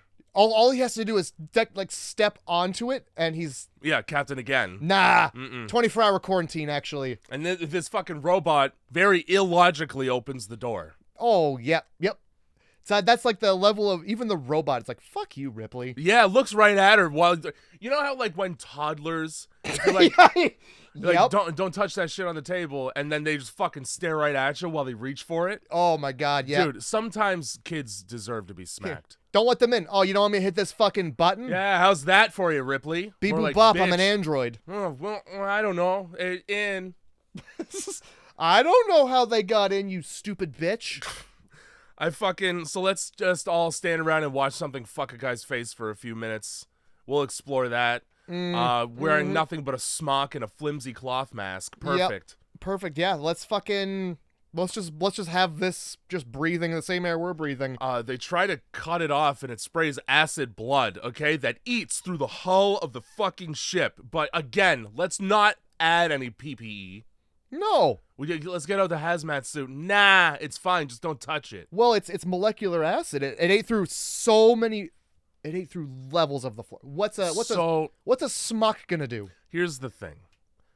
When acid is in a liquid form, and I believe it's called aspiration. Have you ever seen a lawn sprinkler? So when that acid sprays out, little particles of acid are going to get into the air. You know that they're breathing. But I guess we'll gloss right over that. We'll just move right on past that. But you I'm think worried about the hull of the ship. But you think putting on like a Neil Buchanan Art Attack smock is gonna do something? It shouldn't. They should start dissolving by being near it. So what's a smock gonna do? Well, nothing. That's my point, is that it's not doing shit. Why even wear it? You might as well be wearing nothing at all. You might as well just be like have a napkin in your hand. I thought you were on the smock side. That was sarcastic because Okay, that ain't good. shit. Good. Quarantine the alien. That's the least you could do after letting it onto the ship after I said no. How about just shooting this guy in the fucking head and killing him? Who cares? He's gonna die anyway. Why are you trying to save his life? That thing's attached like a fucking, oh my word. Something that does not come off is what? So yeah, they're just like, they try to remove it. Acid comes out, and then it's Parker, right? He's like, yeah, it's the hull. It's gonna eat through that. Let's go down a level and then stand right underneath where the puddle of acid is and wait. Yeah, the captain runs out and he's like, yeah, the hull, and they just like follow it, and then I think at some point, it's Parker. One of the bonus boys, anyway. They're like, that's a fantastic self-defense mechanism. It's got, you don't dare kill it. Yeah. Why? Because of the acid blood. Why? We'll just kill it, though. Kill it from a distance. Yeah. What's wrong with that? You know what, dude? Just get out your flamethrowers that you have multiple of on a spaceship, because we're apparently not worried about oxygenation at all. No. And just burn the man. Just set the whole table on fire. Fuck it. Well, you gotta, that's... You don't see him use it at any point in the rest of the movie. The medical room. Fuck it. No. Nope. Fuck it. I mean, why not? Why not just shoot fire near like a source of oxygen? Just pump this whole thing full of pure oxygen and just you have airlocks, man. Those doors must airlock. Those Star Trek ass doors. I don't know. Even the fucking vent doors don't close all the way, Jay. No. The aperture to the size of like a cucumber still. No, it's just like your fucking tit getting cold. That's all you get. So at one point, somebody's like, why don't they freeze him? It's like, why don't they put him in the cryo thing? He's already got a disease. We'll just deal with it on Earth. There is an alternate, or if it's not an alternate timeline book, it's just like a book written about what would have happened had they tossed somebody in there. Right. And it's just the alien happens on Earth. Perfect. So you're fucked. Yeah. Well, that makes sense. And so if they throw him in like this X-ray machine and they see that it's throat fucking him. It's in his guts. It's all up in his. No, it's mining for gold inside that man. Yeah. So they're like, well, what's it doing? Oh, it must be feeding him oxygen. Must be. Let's just cut this thing off. And then Ash is like, well, hold on now. Wait a minute. You can't just kill it. You just don't kill it. Don't don't kill the horrible thing. It's just a terrible fuck. Don't kill it. Mm-hmm. Because it could kill him too, I guess. I don't know. It's not like he would be getting his own oxygen any other way. It's not like he's got lungs or shit. At a certain, when cancer metastasizes to a bunch of different places in your body, doctors kind of go, well, it's just, you just wait. Fair. I'd give you, let me check my watch. You have approximately this much time, but I'm basically a meteorologist at this point. Fair. All right. Well, yeah, maybe he's, just. My point being, they should have just had that mentality and killed everything in the room. Alien, Kane, just, okay, he's going to die anyway. It's in his lungs and heart. True. Fuck it. With that whole time we got Ash though, and he knows what the fuck is up. Yeah. He's in on this whole thing that nobody else is in on because he's a fucking robot. And let me tell you, all of nobody at all questions how fucking adamant he is about keeping this alien intact. Yeah. Hey, it's a little strange that you're prioritizing this weird threatening substance over a man. Mm-hmm. A man who you know and love. A man who you've been watching sleep for the last how long? Yeah, to which he would probably respond, well, I mean, I'm good at math. Great at math. So. But, fucking... that's the whole thing. Yeah, it melts through the hull, and then, I think at some point everybody goes back to what they were doing. Yeah. And Ripley goes in to ask, he's like, so tell me more about the alien, and fucking Ash is just like, well, it's built Ford tough. It's got a Hemi in it. It's just good. It's just fucking rock and rolling. I mean, I've spent about a solid hour looking through this microscope, and then Ripley's like, oh yeah, what you got there? Just, don't you fucking touch the microscope. Don't you ever look at that. Just take my word. I've been so trustworthy so far. Yeah, the way that I disobeyed a direct order. The way I looked you in the eyes and said, fuck you, bitch. Like a cat with a glass on a table. The way I just said quarantine schmorantine. And then she's like, know how the way that I said quarantine Harley Morenstein? The sauce boss. Oh man. Fucking so she's like, so you're like the scientific officer. That wasn't very scientific of you. And he's like, well, what do you want?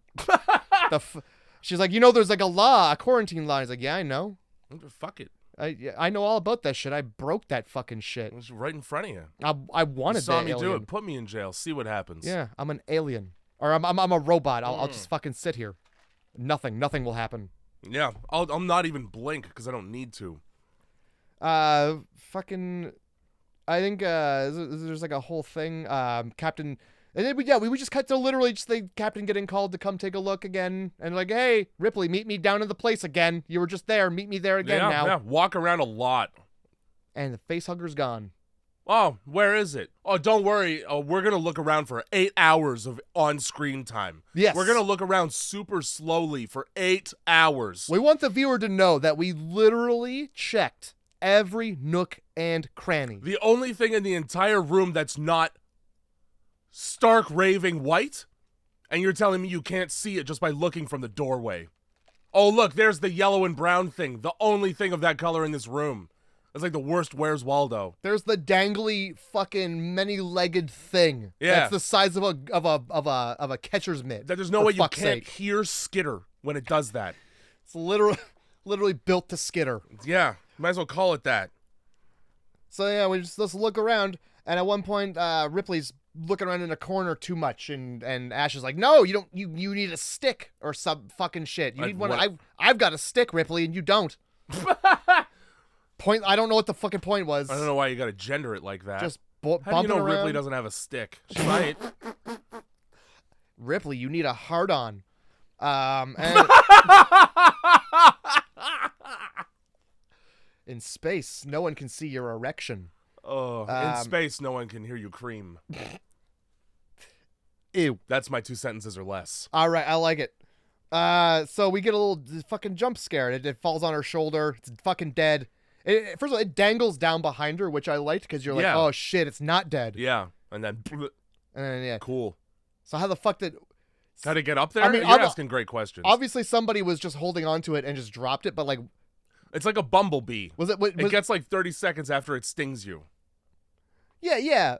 So but like it's just dangling there. What caused it to fall, other than the fact that it was time for it to fall and scare her? Oh, nothing at all. Oh, good, good. It was because it was in frame, in shot. Yep, and it was clinging to what? Just the nothing up there? Yeah. 'Cause there's flat ceiling? Well, it can Flat where ceiling? it's space. There's no weight. Flat There's no gravity. ceiling? Mm-hmm. No like pipes for it to hang in? There's pipes. Was there pipes? Because I mean, I'm sure they're everywhere else on the fucking boat. I'm certain in this medical bay they just have a flat white ceiling. Probably. Well, look up. The ridges on the light fixtures. That's what it was gripping. All right, No, fine. it's really good at bouldering. Okay, it's been to the Kellogg's factory like 8 times this week. it was it was in the fluorescent light box. Yeah, like a spider, like a fucking spider in your dirty house. Like a spider or 1,000 flies somehow. Somehow they got in there. That one house centipede that you look up and see and you go, good. Then you turn the light on and fry that fucking shit. Die in there. So yeah. Dallas is like, fuck this broken ship. We're leaving anyway. Yeah. Oh yeah. This, like they're just like, well, let's take off. And Ripley's like, well, we can't. Like we need. There's nothing. Everything's broken. He's like, well, we don't need any of that. We don't need half of it. Which brings into question, why do we have it? It's a great question. Fucking, we're just not operating at peak. We're blind on bays B and C. Well, fuck it. We got Bay A, which is question marks. If I'm super hungover, I can't do much else but breathe. But it keeps my body going. That's right. I think that's what we're going for. Okay, we got oxygen in a thruster. Let's just take off. Let's just go, you know? Let's hope for the best here. I will say Ripley at this point does vocalize her lack of trust in Ash, because their interactions up to this point have been fucking confusing and frustrating for her, so I get it. And nobody listens. Nobody gives a fuck about anything Ripley has to say, even though so far she's been full of every right idea out of everyone on this entire... I'm going to go read the fucking message instead of going outside first. Ash, probably don't let the alien in onto the ship. That's going to contaminate everything. Ash, you kind of suck, huh? Like, she's full of them. Is this the scene where she's talking to the captain and the captain's like, well, I don't even fucking know this guy. He's just here. Yes. He's like, I had another guy and I was working with him. And then they just gave me this guy and took away my good guy. And we went cool. Didn't get a dossier, like no. You didn't get back his blood test, and it was full of white fluid instead. Like, this guy's brimming with cum. Oh, dude, this guy bleeds cum. So like, that's a virile man. We want him on the ship. You don't know anything about androids, right? And you see this guy just because like later on they deck him, and it's just he just starts spraying white. Yeah. Like, what do you like? That's a lot of cum, man. Yeah, dude. He likes getting hit. He's kinky. This is what happens when you're in space and you're just not jerking off. It just builds up. Any trust that I had in Ash was destroyed when I watched him drink that glass and backwash half of the mouthful. That's fucking disgusting. I know you don't have saliva in your mouth now, because that would be so gross to drink again if you did. In real life, it's probably not a drinkable substance. No, I'm sure it's like fucking... They're just like, get it in your mouth a little bit. Yeah, it's like silicone. That or it is milk, and he had so many takes. He's lactose intolerant for real. Like in real life. And yeah, that also, like, okay, 5th take of you fucking drinking this tall glass of milk, and he's just like, nah. Fuck that. Can't. So yeah, the captain decides to just, let's just get the hell out of here. Let's just take right off. Oh, I remember a whole point to your point where Ripley says nothing but like truthful things to have listened to and bettered your life with. Yeah. I'll go as far as to say every woman on this ship gives the best advice, and none of the men listen to it. That's true and fair. Her name is Lambert. I called her blonde. I'm really sick of people having names in movies. You might as well have called her Shelley Duvall. Look at her mouth. Hi, my name's Shelley Duvall, and I'm just gonna fucking hysterically scream into a walkie-talkie that you need to go. Oh my god. And then you don't go, and then you die. The problem with her advice is that it's always too late. Well, no, because she's the one that's like, hey, let's just get in the escape pod and go. And then fucking Ripley's like, well, the space, it's 4 people can't. No? Sit on each other's laps. Yeah. You ever been on a long car ride with your parents in the front of a truck? Here, let me tell you, bad things are happening. We'll figure it out. I sure will. I'll cuddle you for warmth, dog. We're getting off. This is before we find out Ash is a robot, but rock, paper, scissors. We leave Ash behind. Well, he'd win rock, paper, scissors. It's a stats game. If Ash is so concerned with this alien staying alive and, like, getting it back to Earth, you stay on the ship, Ash. We're going to take this fucking escape pod. We're going to go. Yep. The alien's not going to fuck with Ash. It's not a living guy. That's true. Alien doesn't seem to... You and the most important thing to you can stay right here. Alien didn't seem to give much fucks about the cat. It's only after the people. It's like when your kid doesn't want to leave the park. All right, well, I'm getting in the car. Getting in the car. Goodbye. I'll even pull away a little. I'll even pull away a lot. I will pull away. I will leave. There will be calls from the police and CPS. You better not cry to a stranger. I will not be dealing with that. Fucking yeah. I didn't write anything about what happens at all during this part until Kane's back awake and very sarcastic about it. I think there's like I don't think there's much else. They take off. They're like it's 10 months till Earth. Yeah, that's a long time. Yeah, and then the captain's like, "Come on, you gotta see Kane. Come see Kane again." Yeah. Fuck. What could he possibly be doing this time? Because check my step counter because I'm getting him in today. Because what does fucking Ash say the first time? He's like, it's different. It's interesting. Yeah. Something's new. Too vague, Ash. And then you tell me exactly what's happening. Yeah, well, especially the second time. Yes. Like, fuck, tell me he's awake. I'm not just gonna come look at a sleeping man again. I've seen enough of that shit. All right? What's interesting? The way he's dead now? Just tell me what it is. Yeah. So he's up, and what he remembers is a dream about being smothered. Well, that's accurate. Yeah, wasn't a dream. No, real. You got throat fucked by an alien, bro. What were you breathing while you were still awake and alive and you had no helmet on? A face hugger was forcing you to eat out its clussy. It's I don't know, like clussy, because like that's a clown pussy. A lussy, it's flussy, it's a cloassy. A cloacussy. Either any of these are disgusting. It was disgusting. It was face fucking you while you were face fucking it. And that's true, actually. Yeah, nobody really sits them down and is like, "Listen, man, you were getting the face fucking of a lifetime. You were getting the deep one." That was in Japan. People would be paying good money for what happened to you. You're getting bottomed out by this thing. People would be jerking off in a really weird way about that. Knowing that happened, and they would be making sex. They probably have. If this movie was made in Japan, you would have pulled the alien off and got to see the full length of the tentacle, like a tapeworm. Oh god, and it would have like spit out an egg out of the end too. And it would do like the thing shit where it just wiggles all over.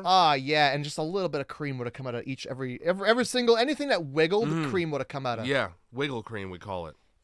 God, they're so good at making things. They just need to stop making weird things, you know? Why the fuck did they put Kane in a corset onesie?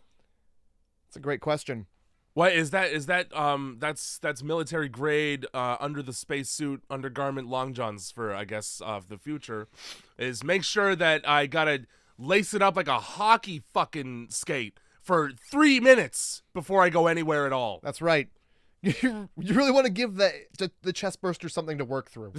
He's got to fight with it. Well, you don't want to give it away. Yeah. You don't just get to burst chest. Yeah, buy me dinner first and undo this like a Victorian woman. So they're eating fucking food. It's a little bit of food before everybody's going into stasis. Yeah. Everybody's just joshing around with Kane because he's fucking fine. Yeah, so much so that he starts choking, at which point I wrote, well, then they throw him on the table, and I wrote, I guess the food really is that bad. Earlier they complained about the food. Yeah. One of the bonus boys says, "Can I at least finish my coffee? It's the only good thing on this ship." That's right, yeah. They're eating food, and God, what's his name? Was it Parker? I think it's Parker again. Yeah. He's like, I'd rather be eating pussy. Yep. Or wow. Something like that. He's like, at least you know what pussy's made out of. He's like, I don't want to talk about what pussy's made out of. And yeah, that's when he starts choking and like, God. No medical training at all on this ship. Everybody's been trained for space travel and nothing else. They have a whole medical bay with like all kinds of fucking high-tech, modern, if not futuristic age shit. They got a laser that precisely cuts nothing but only what you want to cut.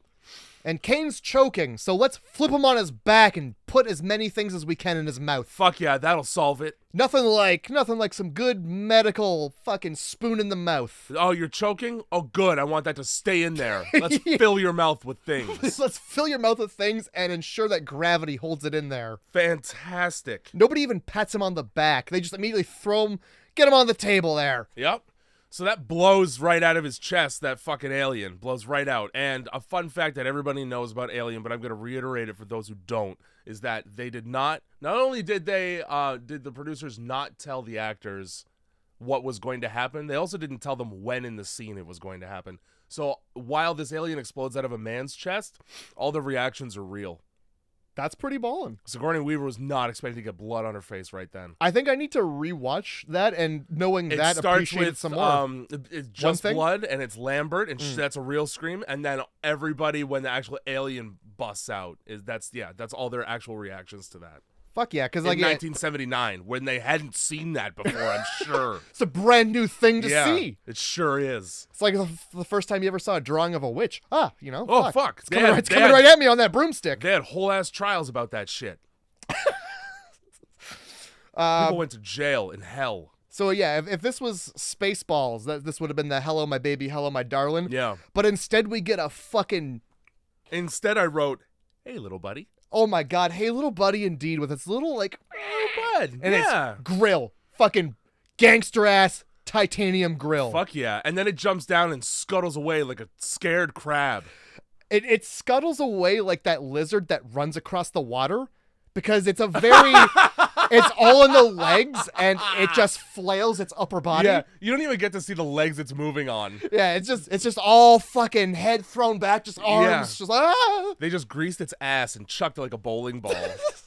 That's all I can picture. It's just across the table. I wrote, the way it takes off across the table after making the same noise any cat does when she's hungry. Oh my god, it's adorable. And then, okay, you couldn't even find the slow dead face hugger in a room. You're never gonna find this thing on the ship. Don't even bother looking. Yeah, and by the way, why are we letting it just skitter off? That's a great question. Why didn't you close the door? Sure, Ash says, yeah, don't touch it, don't touch it. How about touch it? Throw your protein brick at it. Yeah.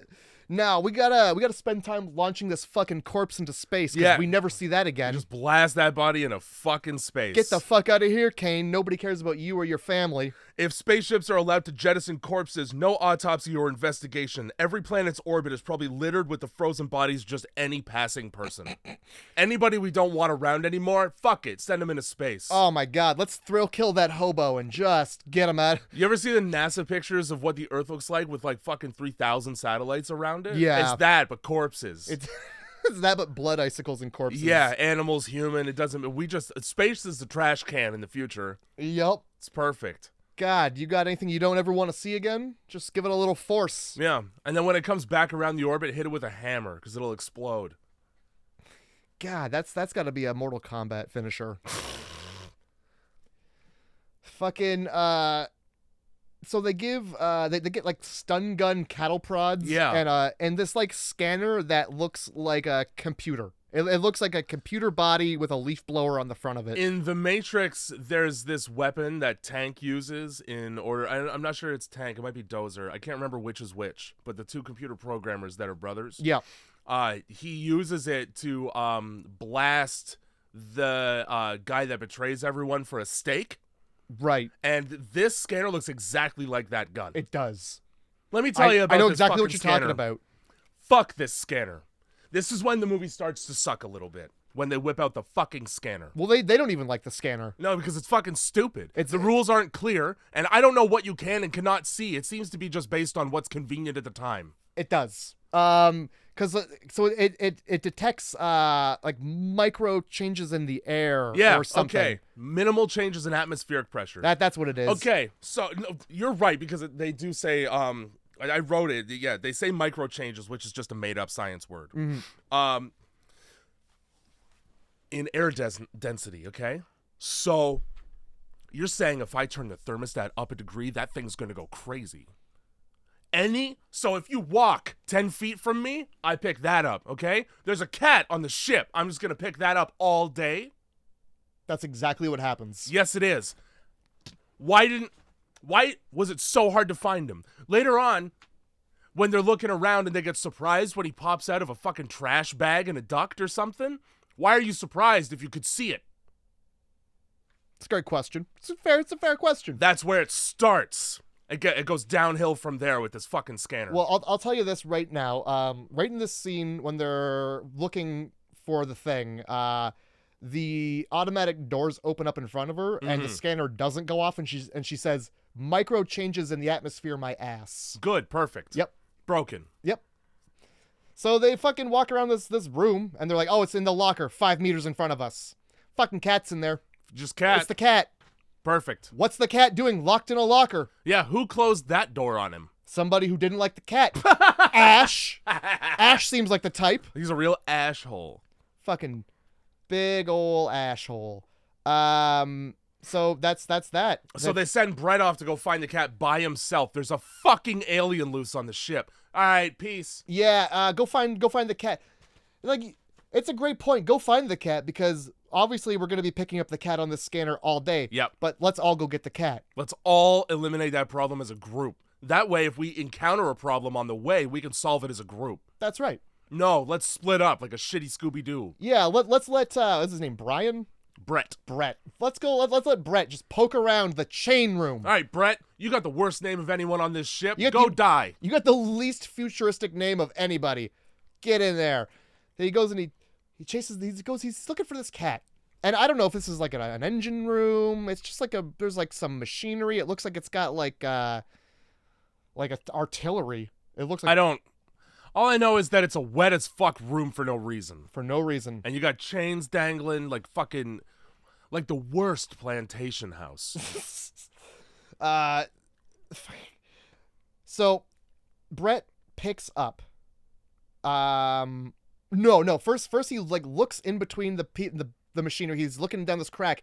Somebody just heaves the cat into frame. Yeah, and the cat bounces off the wall, not as if it jumped. No. They throw the cat, and then also they soak the shit out of that poor cat. They do. That cat's wet. That cat didn't. Where was the Animal Protective Agency on set? It's 1979, dude. This is before we started throwing them down waterfalls for children's movies. This was right before the never-ending story. Holy fuck. So it's two people on set being like, "Okay, cat, act upset." And then it like rubs at their legs. They're like, "Okay, get the fire hose." Let's this is method at this point. How come the cat's not jumping into frame? It's not jumping gracefully into frame. Let's All right, help it. Let me try. Let me overhand this cat into frame. Just fucking like a frisbee. So the cat spooks him. Yeah. And then he picks up what is either the weirdest used condom or what is exactly the skin of the snake skin. That is. Of what we're looking for. It's shedding, which means it's growing. Which means I'm going back to my pals and going, maybe look what I found. Maybe we're out of here. Yeah. Maybe instead of looking for this little thing, we're running from a big thing now. You know, Lambert had a really good idea about that pod. I bet you something big isn't going to fit in there. You know, Ash. It's ironic because it does later. Piss me off. And I knew it was in there because you can hear it. Yeah. You can audibly hear it making its sounds. Oh, do you mean snoring? Because it's taking a fucking nap, Matt. It's taking a fucking nap. Do you know why it's taking a nap? Because it just ate? Because it's too. Yeah. No. It's it uses up a lot of its power doing something, but I think it's also cold. Okay. Well, you're in space, so maybe, get used to it. I don't know. Not so perfect of an organism now, are you? No, I think it uses up all its power and it has to recharge. Like Snorlax. Something like that. Yeah. So fucking I'm not sure why he picks up this skin and goes, "Well, that's nothing I've ever seen before." and I work on this ship. What I would know if somebody had weird space bananas and has been eating them around here. I'd better go wash my hands in the rainy chain room. Yeah. What are we keeping all these chains way up there for? I better look at them to try and suss this out. So this water that because he's like there and like the water, it's a drip and it becomes more of like a constant drip. Yeah. To like almost like a pouring water on his face. Yeah. My thought is that he's not looking up, so he doesn't know what's up there. You would think it would be a drooling alien right above him, right? You would think at least the alien is up there blocking the water and then moves out of the way. Yeah. Okay. So had you looked up there, you probably would have seen the alien crawling across the ceiling. Or also, it would have been cool to have the reverse. Like, it's raining super hard, and then he's standing there, and then suddenly it's just drips. So, again, like, why is all of a sudden the water ramping up when there shouldn't be running water on a spaceship? Period. The water should be in little containers. Yes, it should. That water's going to get all over electrical shit. Space water. Not to mention, it's probably fucking nitroglycerin. Again, coolant. Like, because, they turn on artificial gravity. What happens when that artificial gravity is off? That water's just... It's Freebird. Yeah. Around the whole ship. Why do I feel like I definitely have. I want to say maybe it's like Constantine. It is Constantine. When he goes into the demon realm, there's a part where time slows down to fucking microseconds. Basically, it's just super slow motion. But he's like, there's a part where like Peter Stormare as the devil is walking through a wet room, and it's like the water droplets are breaking on his face. It would be like that. Yeah, I know the scene you're talking about. I've at least seen it. Oh fuck. I don't like that fucking while Brett's walking around, he's calling out to Jonesy as if he's ever done anything that would indicate that he would respond to his name. He does whatever the fuck he wants, and he's a master at hiding, so why even bother look? Mm-hmm. Any of that. How about, why did we bring the cat? Well, hey, how did we bring the cat? On the salvage ship. There's some kind of companionship protocol on Earth in the year 3,800,000? The cat is a very vital part of the crew. It must be, yeah. Captain Jonesy. Yeah. Fucking leader of the meow ship. Leader of the meow ship. I don't know. The captain. It's too late in the evening for this. It's too late we're recording this at night.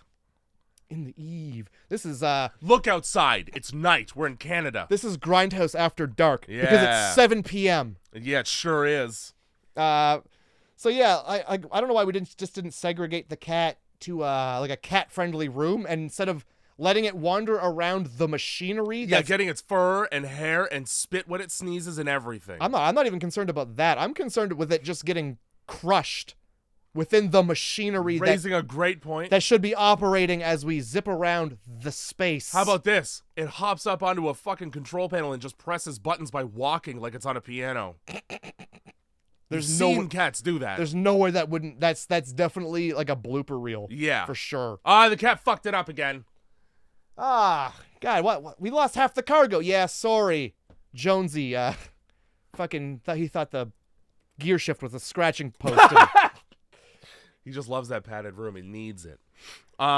Jonesy gets found by Brett, and here's my problem. Nobody the fuck ever, The Conjuring, pays attention when an otherwise friendly pet suddenly changes its behavior to hostile. Nobody ever goes, what's behind me probably? Why is the cat being an asshole? Why doesn't the dog want to go into the haunted house? Surely it must just not be misbehaving. But no, that's what everybody fucking thinks. Like, no, I'm not going to hurt you. Of course not. 30 minutes ago, it was on the table while you were eating, chilling. Right? No, it doesn't think that. It thinks something else is going to hurt it. I must have said something that offended the cat, obviously. I must have called it a cat bitch. You stupid little cat bitch. Well, I'll tell you what, Jay. The cat is upset because there's a great big gargantuan monster. That's right. So if I go home, right, and I'm like, hey, Bass, my cat, and my cat hisses the fuck at me, a thing that it's never done to me, one of two things is going to happen. One of one things is going to happen is I'm going to turn around and one of two things are going to be behind me. Either a threat or a dog it hates. Those are the two things. And I know that there's no dog on the ship because we didn't bring one. We brought a cat. Right. They notoriously don't get along. So you wouldn't have them both. Well, you also wouldn't have half a brain cell, Yeah. Just to put these things together. And you also shouldn't have a giant alien on your ship. You shouldn't have, because you shouldn't have let them in the first place. All of that. So yeah, big old alien behind him. As he turns around, I'm gonna tell you, if you were wondering, this was a job for its little mouth. Yes. He brings out the little mouth and just punches a hole right through his head. which is great. I didn't know that you could. It really packs a wallop, that little mouth. It's got a lot of PSI. That little mouth is like, you know those shrimps that could break the sound barrier? Yeah. It's like that. It's exactly like that. It's I'm pretty sure its job is to like go into your skull and go all the way through. Well, it wants to aerate. And I think in Mortal Kombat, you get to be the alien, and one of its finishing moves is it just punches a hole through your head, and then you like it like looks through the hole. Yeah, fuck yeah. Probably gives you like a little wink with its no eyes. And I hope I haven't played I don't have that DLC for it, but I'm hoping that little mouth makes more than just that appearance. I can't hope there's remember. a little mouth like light attack or just a bip bip. You would hope, yeah. Honestly, they don't do the little mouth justice these days. No, the little mouth matters. Little Hashtag little mouths matter. And we're not talking about people with tiny mouths. You people creep me out. Stretch that shit open. Stretch that shit open. You ever Don't see me with your little mouth. Somebody who had like braces once as a child, they always have like a little mouth. You know what I'm talking about? You always tell somebody had braces because their mouth is little. Usually they'll have there's another way to tell too. A pretty striking overbite. Yeah. Whereas this alien is all underbite. Yeah. And inside bite. And back out again. Entry in and exit bite. And so Jones, and you can tell, that this cat's a trained cat because very peacefully and serenely watching Brett book a room at the little Ailey Inn. Head first. Just watching it happen, like, that's what happens when you don't feed me on time. Fucking, he's in cahoots with the alien. Yeah. Yeah, that's what you fucking get. Two perfect organisms. First of all, it's Jones and not Jonesy. I told you that. You fucking... Stop dead naming me. So we cut to, like, I guess... We cut right from that. We to sure the do. rest of the crew talking about it like they watched it happen. They did. And let me tell you. They did watch it happen. No, where? How? I don't know. They said we watched it. It's a big old thing, and we watched it drag him up into the air duct. They didn't fucking... show me that in the movie. Show me that in the fucking movie. Remember what I texted you about? Like, and I was like, hey, is there a scene of anybody having seen Brett get attacked? I mean, there ain't one. I mean, they can say it all fucking goddamn day. But let me tell you, if I don't get to see it, and then you go into dialogue as if there was a scene I missed, and I have to go back 4 times to make sure I'm not retarded, then I get pissed off when it's just a throwaway line that I missed anyway. That's a good movie. I really liked that. It's Fuck! a great... No, they said they saw it. Maybe there's a deleted scene, Jay. Maybe there's a deleted scene. And then they talk about what they learned from the alien as if they had a chance to study it at all. They didn't. They didn't get to see the fucking alien. They don't know what it is. They don't even know it's bigger. They just say that it is. Well, they saw it. They saw it go up in the vent. They saw that it was... They said it was as big as a man. And then that's when the dude's like, it's Kane's son. And they're like, gross. You're really gross to say that. Yeah. Because it was a cesarean section. So they go, okay, we're going to trap it in the ducts. Yes. The ducts. The thing that created the alien has acid for blood. If we're just going off of assumptions, it's safe to assume that the alien also has acid for blood. Yes. Trap it in the ducts that its blood will eat through? No, I mean, listen. Oh, it'll just make a new door. It'll turn into a 13-year-old girl and cut itself and make a new door. Jesus. Right below it. Hey, perfect. I'm out of the ducts. You got to give it 12 other reasons. Also, how about this? And this is important. Okay. Immediately, I wrote down, why the fuck don't they just, since they have control over the duct doors, close them procedurally to funnel it into a singular room and keep it there? I think that was the plan. No, that was Sigourney Weaver's plan by herself much later in the movie. I came up with that shit first, fuckers. You might as well just give me a degree in STEM. No, that's the whole thing. They were, the captain's like, all right, here's where we're going to go. We're going to go close the air ducts. And then he goes in there with a flamethrower like an asshole. Why did you send a person in there? Oh, you saw what it does to people. It's the captain. He's got to be a man. Suck it. He's got to have his moment like in The Thing with what's his face where he gets the flamethrower. I think that's a call from a Chinese recording. You're not going to answer that? No. Sure. That's all I heard it because I said it out loud. Sure. God damn. I wrote a lot about how there's no reason for any of them to know how Brett died or what the alien looks like because I didn't get to see them see that. They just have that information. Can't you just trust the film, all right? Fuck you for that. I'm gonna go pop the DVD in later, and I'm gonna find this deleted scene, and I'm gonna show it to you. Go right ahead. I will. Dallas goes to the mother room so that it can figure out how to kill a thing that mother would have no way of knowing what even it is at all, let alone how to kill it because it's a brand new species. It doesn't even know. If mother knew what it was, it would have been like, hey man, watch out for the fucking alien on the boat that you're going to. It's true. I'm just calling them boats because that's what they look like inside. Well, I mean, it would have said that, but what it said was, hey, fuck the crew. Just get us the thing. I also don't like that during this scene, right? Its output is 2 messages long. Okay?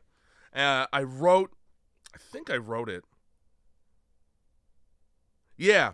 Unable to compute, available data is insufficient. Okay? So he's asking it questions about the alien, and that's the answer that it's getting back. He's getting back over and over again.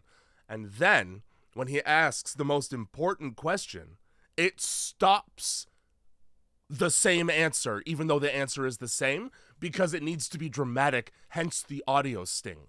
It needs to be dramatic as fuck. Yes. Perfect. Well, That makes sense. It's a computer. Why would its message change when you're asking it the same question? I mean, maybe it rephrases it just so to like... It just changes it. It gets rid of the available data part and just says unable to compute. Well, yeah, because... Oh, so you're broken? Turn it off and back on again. Look, Jay, I think this movie would have been a lot different had you been on the ship. But nobody was... That was long before IT existed, obviously. Heaven forbid the goddamn computer try and rephrase the sentence so that you understand it better. It shouldn't be doing that. Clearly... That makes its output untrustworthy, because that means that its output's based on its own context. Well, that, okay, is how you get HAL. And that's how... I'm afraid I can't do that. That's how that happens. It's not just the ship though. It's like yes, it's the ship's computer. Is it the ship's computer, or are they communicating with a home base? Oh, you think it's AOL Instant Messenger? Yes. Well, then why does it talk like a fucking robot? Because that's a fun way to do it in the future. Why? How come there's no message that's just like, I don't know, man?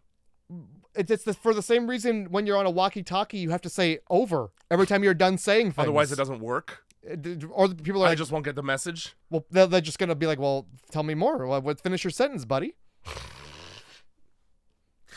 I don't know why because it's a good movie, Jay. Yeah. Because it made you feel things. It's a good the computer. So Dallas goes out into the fucking ducks by himself, and they're still using the tracker, even though Jonesy's still out there. Where's Jones? The thing that fucked it up last time? Maybe find that first. You know the thing that you sacrificed Brett for? Why don't you finish that mission first before starting the next one? Clean your plate. How about how's the tracker working when it's not being held by the person it's tracking? Hey, because apparently it works remotely in conjunction with the scanner, okay? Just apparently. You just aim it in the direction of a guy and... Yep, and so Dallas is in the ducks and he's like, okay, open this door and close it. Hence my point about just trap it between 2 doors in the ducks and leave it there. No. Nah, we won't. The plan is to jettison this thing into space, Jay. We got to get it to the airlock. Yeah. Close all of the ducts and then open them one at a time into the fucking airlock. Oh, how about this? How about we open the airlock and then when it's halfway between the two, we just close that shit. That's fine. That works. Well, I mean, then there's the acid blood. Any duct hole, you just fucking shut it right down. Yeah. You know how those duct holes work? They fucking snap shut like that. Yeah, I've seen Cube. Mm-hmm. So now we're at the part where Dallas decides he's going to be a hero, and he goes, close every duct behind me, I'll face it myself with just a flamethrower.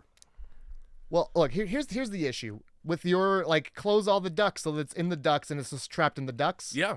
It's still on the ship, you know? Okay. It's still a danger. We don't know. Maybe it can be a goo and slip through, you know? Fill the ducts with oxygen and blast them with the flamethrower. Right. Fuck it.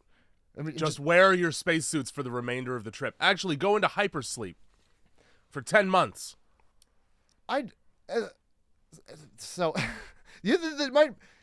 you brought up a great point earlier, and it kind of it's just kind of spinning, like Sure. It's twirling the drain of my brain right now, Yeah. like the toilet flushing. Most of my points should probably go in the toilet. Yeah, and then circle the drain. Yeah. Of my brain. That also means dying. So. Oh, well, aren't we all circling the drain like a I fucking sure am. fat toilet being flushed? Yep. So if they were to like kill that shit, it's still got that acid blood. Tons of it. Loads. I guess we're really banking on the fact that the incinerators, which is what they call the flamethrowers for some reason, are gonna like cook the blood, and then it's just hot acid. Yeah. Then it's lava. Like it's still gonna bleed. Yeah. And melt the ship regardless. I guess if you had a high enough heat, you'd be able to cauterize blood vessels at the same time that you're destroying them. So like that's what I'm saying. Like theoretically, is it gonna cook the blood so that it's just like? It's not Auschwitz though. I don't know if you're getting to that temperature. I don't know if that's how what went down there. I don't know. I'm sure they set fire to a couple people. Come on, you got free reign. Free Reich. Woof. Yeesh. Fucking like a stinky fart. Wave that out of here. Okay. Yeah. Looking at the scanner, Ripley sees a dot by her own description and is confident with 100% that it's not a cat. Instead, it's an alien. How do you know it's not a cat again? Different dot. Different dot? That's weird because Dallas's dot is shaped the exact same as an alien. It's just different. It's a different dot. Look, you obviously don't have experience looking at dots, Jay. Back then, screens were made out of them. And they were really big and hard to miss. So, fuck. How do you know you're not just watching TV then? How do you know you're not playing the game of Snake? Well, you basically are because it's a grid pattern, and let me tell you, this fucking scanner and tracker, they don't show you direction facing. They show you direction of travel with a trail, which means after the fact. Yep. Keep that in mind for what I'm about to say next. I have got it in mind. It's circling the drain here though. Also worth noting, the scanner shows up and down, which means it's a 2D side scroller scanner. Keep that in mind as well. So when Dallas, after saying, "Okay, I'm gonna do this myself and close the door so that nobody else can get to me, and if I die, it can't get back." As soon as he gets told the alien's getting closer to him, he gets so scared he doesn't want to participate anymore. All right, fuck it. I'm coming back now, please. Please, everyone, I'm coming back. Taking a completely different route than before. This route includes a ladder that he goes down. You don't see that on the scanner anymore. Nor do you see the alien being on the lower level than where he was at before. Nor do you see which way he's facing. So when Lambert screams, "No, the other way," and the alien's right beside him, how did she know he wasn't facing the right way? So, like I said, Jay, different dots. Also, why wouldn't she be like, "Yeah, he's below you," because I can see that, because up and down exist on this scanner. I don't like these holes you're poking in this movie there. Holy fuck. Well, it's the future, so it's technology, Jay. Yeah, in the future, technology fails at the most inopportune moments. It's futuristic technology. You're obviously not like a cool, up-to-date guy who knows about the future, because obviously in the future, like screens go from like looking like this back to that. Yeah. And like so, it's just simpler on the eyes. Your eyes aren't trained to look at dots like that. Mm-hmm. So she can see which way the dots are facing because of the way they are. Right. And you just can't see that. She must have an implant. Yeah. And just like it's good. It's good the way it is. So they send Parker to look for Dallas, even though there's a fucking alien right there, and he comes back just fine and goes, "Hey, I found this. No blood, no Dallas." How do you know he's dead? Also, how'd you find out about Brett? Well, they saw that. Or remember Brett? They saw that happen to Brett. And then Shelley Duvall has the best idea all movie, which is, let's just fucking get in the escape pod and let's leave. And then Ripley has the second best idea all movie, which was the one I had 2 hours earlier. Funnel it into a room. And shoot that shit into space. Fine. Fine. And this whole time, Ash is sitting there being like, oh, I'm gonna have to do something about this. Yeah, and everyone hates him, but rightfully so, because he's the one who did this to everyone. There is one singular person to blame on this entire ship, and it's not even a person. Nope. But we gotta tiptoe around it because we can't be racist. It's the fucking robot, the dirty robot. Look, the dirty, filthy fucking robot. I think in this case it's probably okay to be anti-robotic, you know? Yeah, just be a little anti-robotic. This fucking beep boop. Yeah. Dirty old beep boop. Yeah, ones and zeros, huh? Letting in the alien, not having any fucking feelings or morality, just following orders like a fucking dirty old robot. Oh, yeah. All right, Roomba, get over here. Yeah, you. Hey, Siri. I would just say that from across a room. That would be the most racist You shit. fucking Alexa. You ain't nothing but a pile of microchips. Fucking. Yeah, so it must be a hard job for Ash, like always having to come up with like reasons that sound scientific to keep the alien inside, but then I gotta keep a secret though. Yeah, like my motivations are because we're gonna use this for weaponry.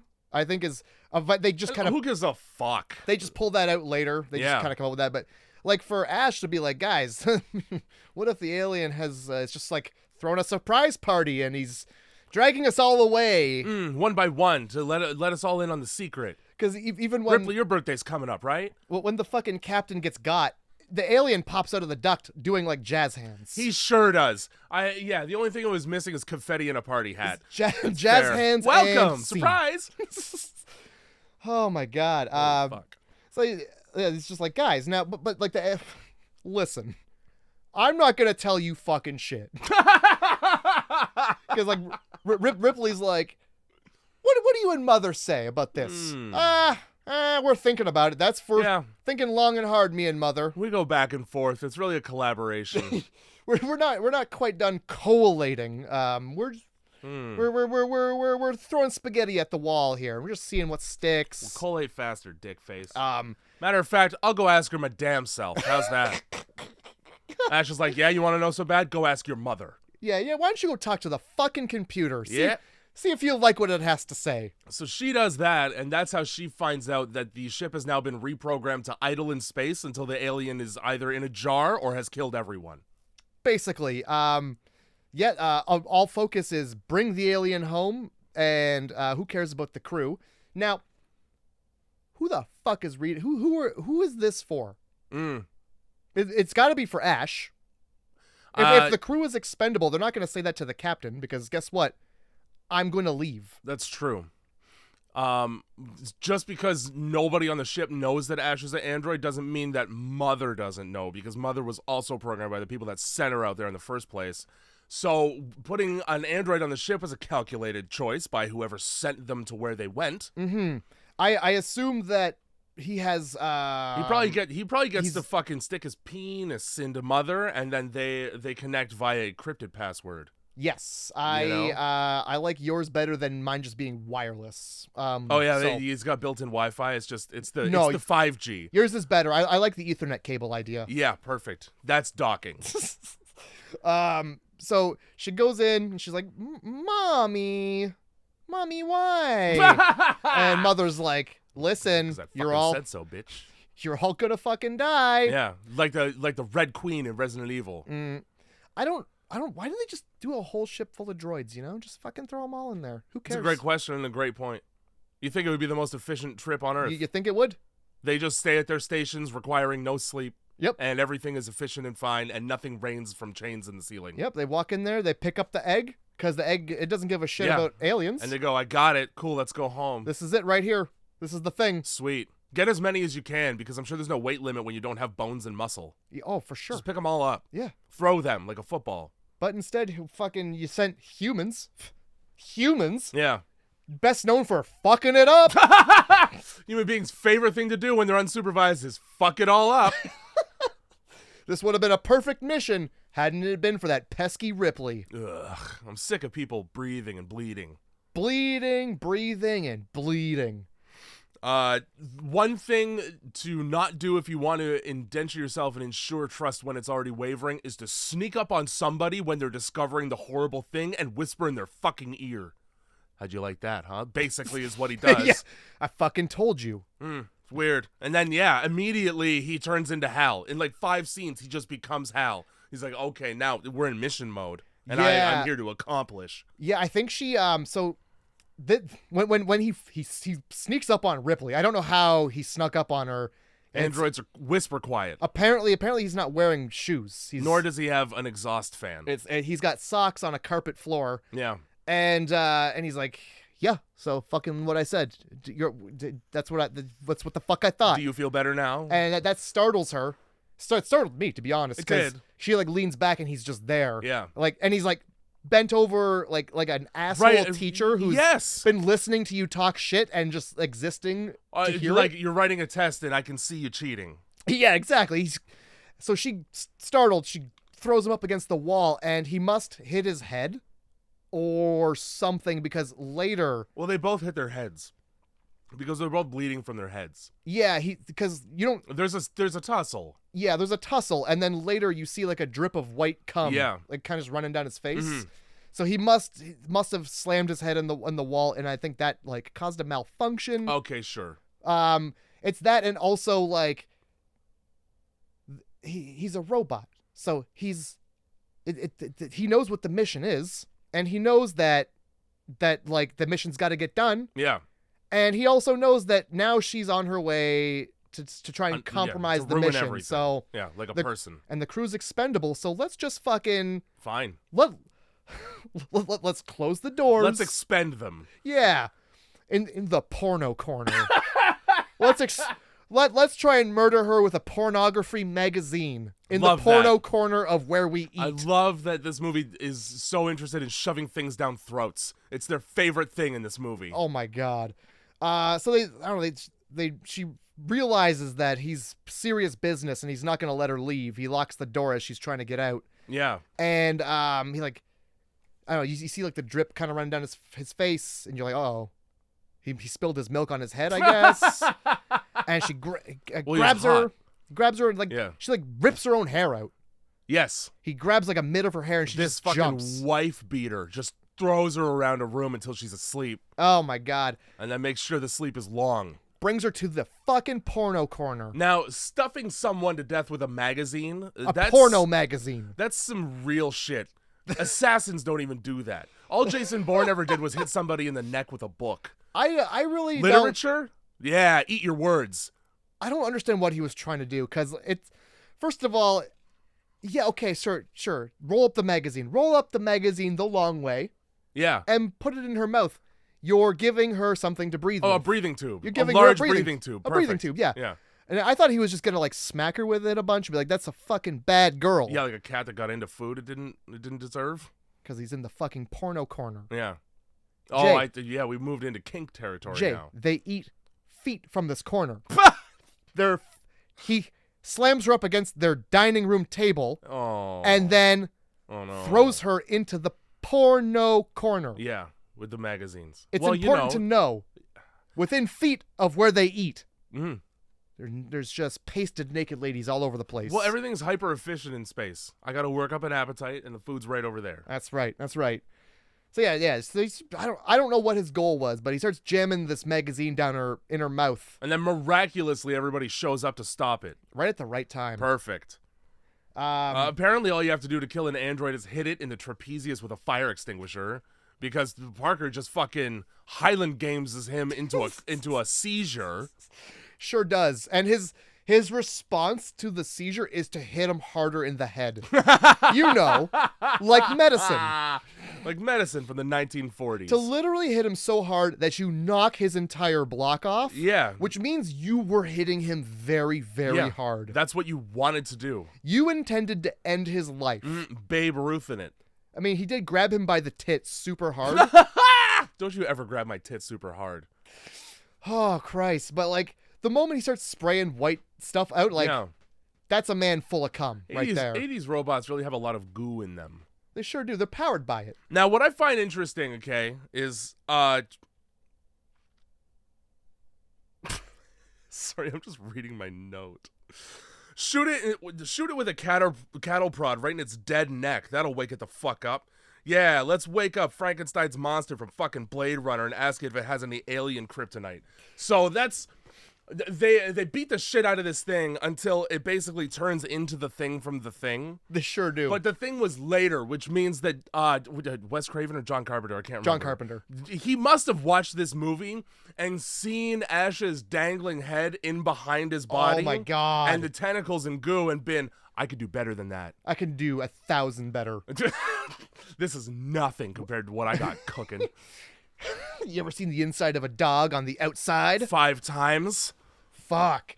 I really like, so practical effects, you gotta love them. Yeah. But you really gotta pretend like you don't see where this person's head is, as Yeah. it's covered up by pieces of machinery. So we grab the fake head, right, and we plop it down on it, the exact mark, so that when we cut, it's a person through a sheet. I fucking perfectly. hate, not even that, when they knock his head off. Yeah. And they show his body laying there, head to the side. There's just a mound of what seems to be the insides of the robot. Yeah. About the same size and shape of a head, in the same placement of where a head would be. Yeah. And then when it, because he like, I don't know, he like pokes it or something and it gets up and attacks him. Yeah. There's a shot where it's on top of him and it's from under the table where the table is. Fuck yeah. Just right about neck height. Perfect. Yeah. That's what you want. Boy, oh boy, we really did plan that one out pretty well, We did I our guess. damnedest to make this look like it's real. A lot of quick cuts. You almost don't Unfortunately, even it's notice it. 1979. Yeah, you don't even notice the way that the fake head that doesn't look like the actor at all turns into the actor and Right. is alive. Yeah, once they power up that fake head, Yeah. that With a cattle prod and its mechanisms. that Halloween Michael Myers mask with that's what it is. the long condom tube balloons hanging out the A bottom. much larger mouth than the person has who's supposed to be it. Oh my god. Yeah, they wake that thing up and he's just like, listen, I ain't telling you shit. what the fuck have you done? Yeah, they wake it up and they're like, okay, how do we kill it? Tell us how to kill the thing that you just risked your non-life to preserve. To which I wrote, this fucking thing is spaghetti and meatballs on the floor in Alfredo sauce. It's not going to jump at the chance to help destroy its purpose. Oh boy. Especially after you It's not did going to that. jump it's not going to jump ever again. No. It knows what the mission is. And apparently the ship is just auto-programmed to just fucking go. They treat that prop head so fucking disrespectfully too when they Wouldn't do this. you? Like, okay, we're gonna wake it up. They just go, here's your fucking head. Here's your head. Yeah. Yeah, let's set it up. It's not sitting up. Well, make it. Set it up. Fucking Fuck. force it down. Damn. I enjoy the innards of the android. It's really cool. It's again like it looks like those clown balloons that are, and they put one pump of air into it, so it's just a little bubble. Like a full condom you tied a knot in. Exactly. I also enjoyed everybody's like surprise when he's a fucking android. Oh, Oh shit, my! it's an android. It's not cum, guys. I It's couldn't tell from the android way that coolant. it felt nothing up to this point. Yeah, every time I touched him, he was ice cold like a Dracula. Yeah, when I bashed his head clean off and it kept running around. Yeah, it's really odd. I can't believe. So Ash, I guess he wants a long, painful fucking missive as his last words because he knows he's over with. And so he delivers this fucking monologue, which is his entire motivation for being willing to kill people in order to save this alien. But it basically just boils down to like, I hate people because they hold doors open and it takes them a second to consider the train dilemma. So I want to jerk this thing off because it's made of concentrated purity. Yeah, I admire that. I admire the way that Yeah. it's just fucking the worst thing ever. I admire that its head looks like something I can rub to completion. Fuck. I admire the way I can just empty my head of white fluid and make disrespectful eye contact while you're trying to ask me things. Holy shit. I like that Ripley gets so fed up and just bitch slaps it back to bed. She's just like, fucking go back to sleep. Yeah, he's like, yeah, I can't really tell you about your odds, but you have my sympathies. Apparently this whole ship is fireproof because they just let the flamethrower grow on this in a whole room and just nothing bad happens. Yeah. Oh my god. How are you not torching the cloth just everywhere? The fucking padding and the insulation. It's a spaceship, Jay. It's all metal. Yeah. When they melt the head, underneath it there are no moving parts. Yep.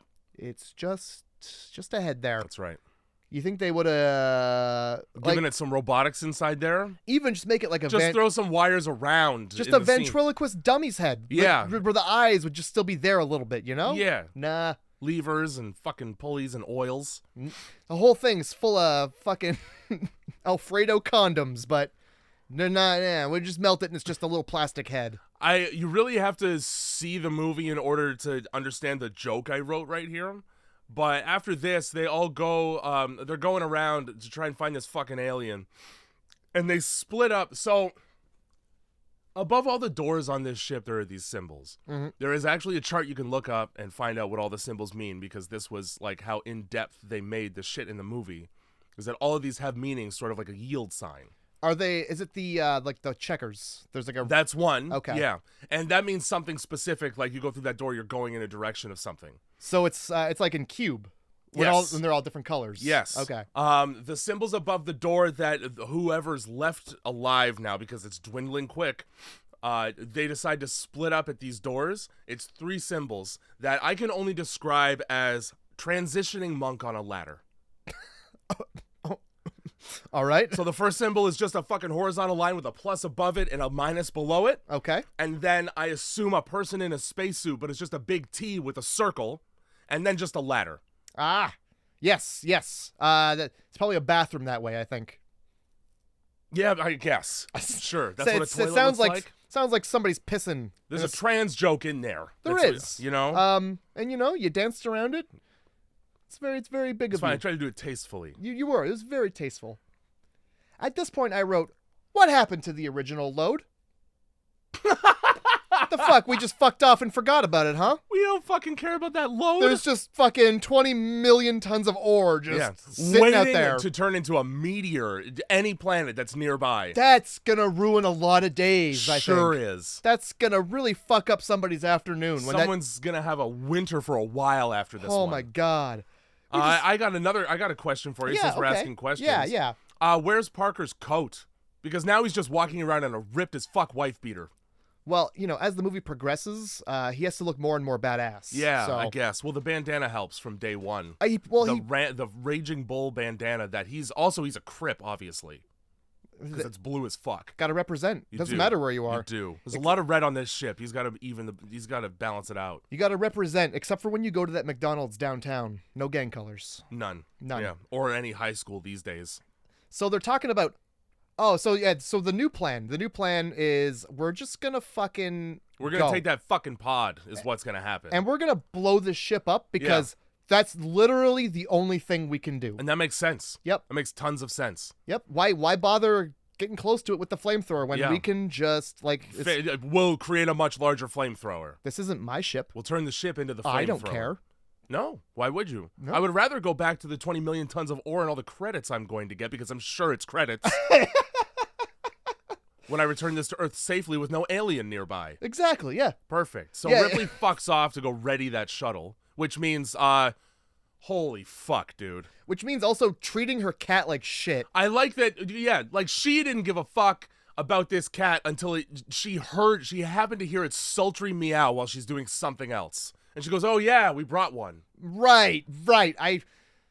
Well, I can't blow that up. That's Damn not it. going to look good for the movie. All right, fuck. Thank God this cat was in the film for no reason. Yep. No, there's no fucking reason to have this cat in the film other than... It does nothing but watch people die and go, cool.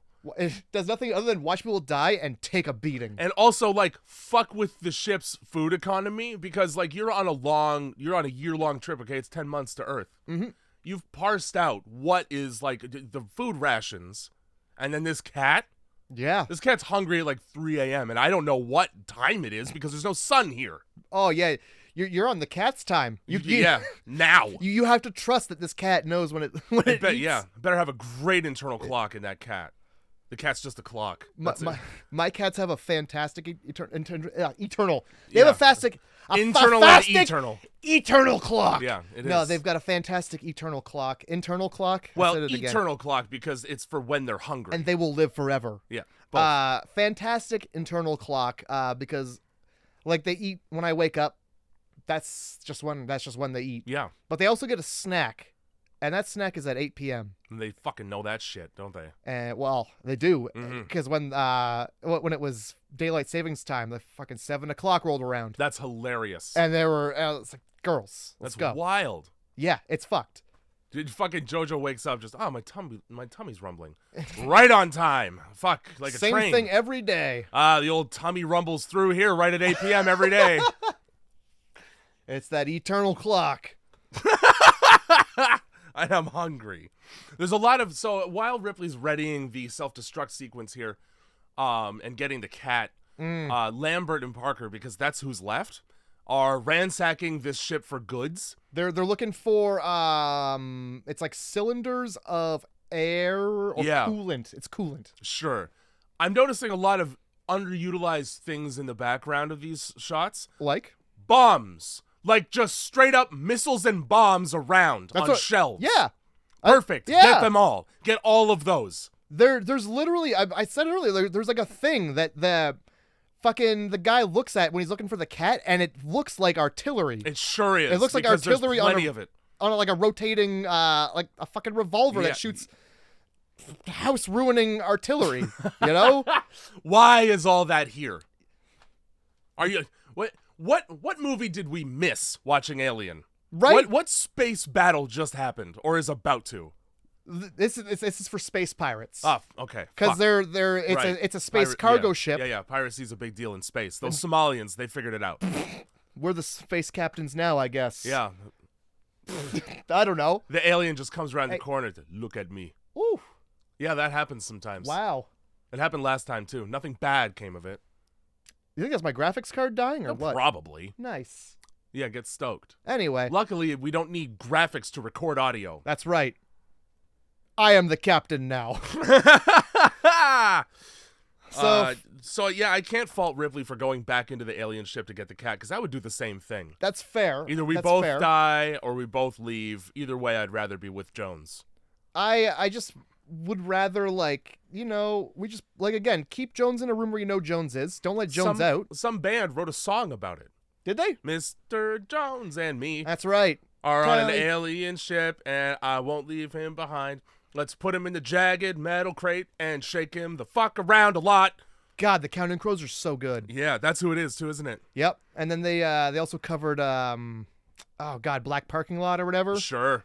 Oh yeah. And then the vocalist fucked everyone hot in Hollywood. Don't it always seem to go that you don't know what? Right. And Yeah. you got until Mr. Jones is dead. Pave Paradise, because there's aliens there. Pave Paradise because there's aliens there. Yep. Perfect. Ooh, bop, bop, Let me tell you, I fucking... Bop, bop. Pave Paradise and put up a parking lot. Do you think that Jennifer I hate Aniston... shoe bops in my songs, dude. You hate shoe bops, huh? I sure do. You remember the Homestar Runner email, the Strong Bad email, where he's like, one of the things I hate the absolute most is when artists put random la-las, na-nas, and doot-doos into their songs. I don't, but I believe that's a real thing. Oh, because same. I didn't realize he was right until I heard him say it, and I immediately realized he was right. Christ. Well, fuck, that's lazy as fuck. It is. Just put nothing. Just put nothing in there. Just don't sing. Just don't fucking sing. You know what I noticed in this scene? Like, you noticed a lot of underutilized weapons. Yeah. I noticed that they're just heaving these cylinders, these pressurized cylinders around. Who gives a fuck? You know? Perfect. Because, one of the things that compressed gas is very safe and just fine. It's a sturdy violence. gas. Yeah.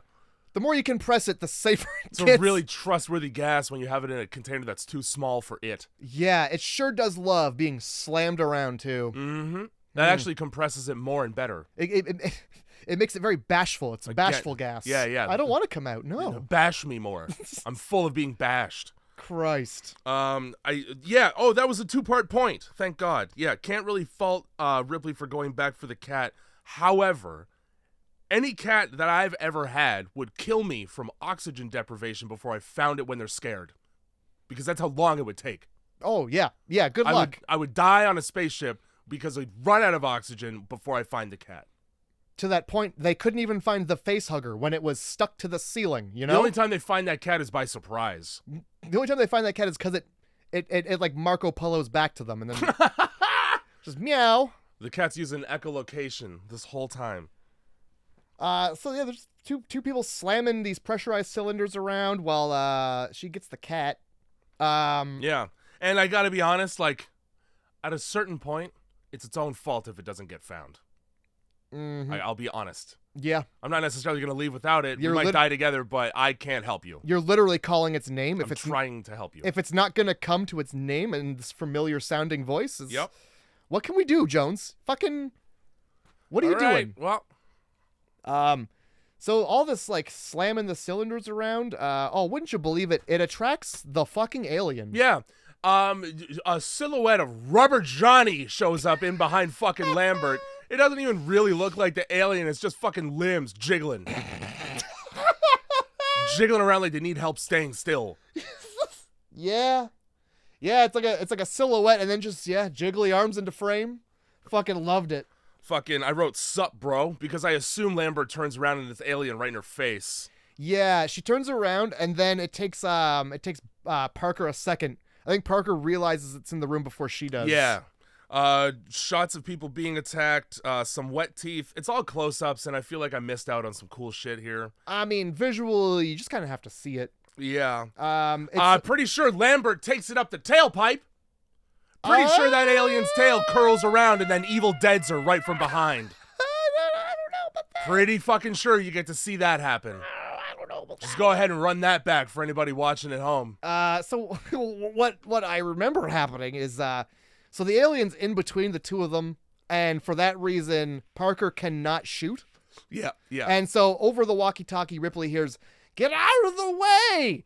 Get out of the way!" Yeah. And she's like, I can't Yeah. do that. Why can't you? She's just standing there petrified, which Yeah. is like, just die then. Yeah, Just pretty fucking much. die, idiot. So instead of shooting, he just runs up and jumps on it. Like, that's gonna, you know what? You can't do it. Well, see you later, bitch. All right, fine. I guess- I'll handle this. I guess we don't need that much coolant then, do we? It works so well, too, the way they both fucking die horribly. Yeah. The way they both are left for dead in a wet room bleeding. So there's zero audio. It's all music. I kind of liked that. Yeah. It just made it more of like a struggly, Yeah. epic moment, I guess. I mean, Ripley rushes in just in time to see the aftermath and go, okay, fuck all that. Got a cat in a crate, stuffed in the fucking crate against its will. The cat had no interest in being put in that box. No, it did not. Holy shit. Yeah, you don't see what happens, but the tail does hook up in between her legs, I think. And so it's like a long tail. I don't think she notices it's happening. It's the whole. It goes up her. I mean, I think I would like to think it just grabs her. You know. I'm pretty sure it cuts to her going, ah! Like it goes up her. Up and in. I'd like to think that the alien wouldn't do that. Probing around. I would like to think that the alien wouldn't do that. It's making holes for its tiny mouth that also makes holes. She doesn't need any more holes.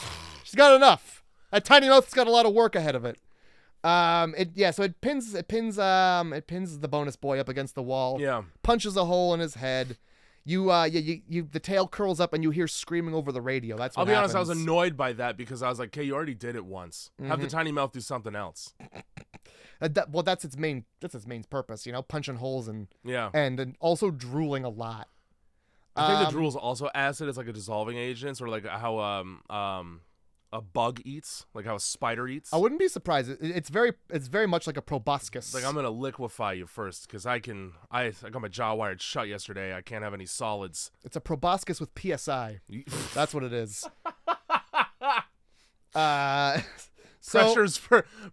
Pressure per square incisor. I like it. I believe Ripley finds the room that they were in. And there's just like two dead people. Yeah, it's just them on There's and fucking blood hanging down. They're fucking dripping. Yeah. Oh my god. Before we end this, I want to go back real quick to when the captain is in the vent and he's like, I don't know where this thing is. And then he just like scoops up a load of goo. Yeah, with his bare hand. As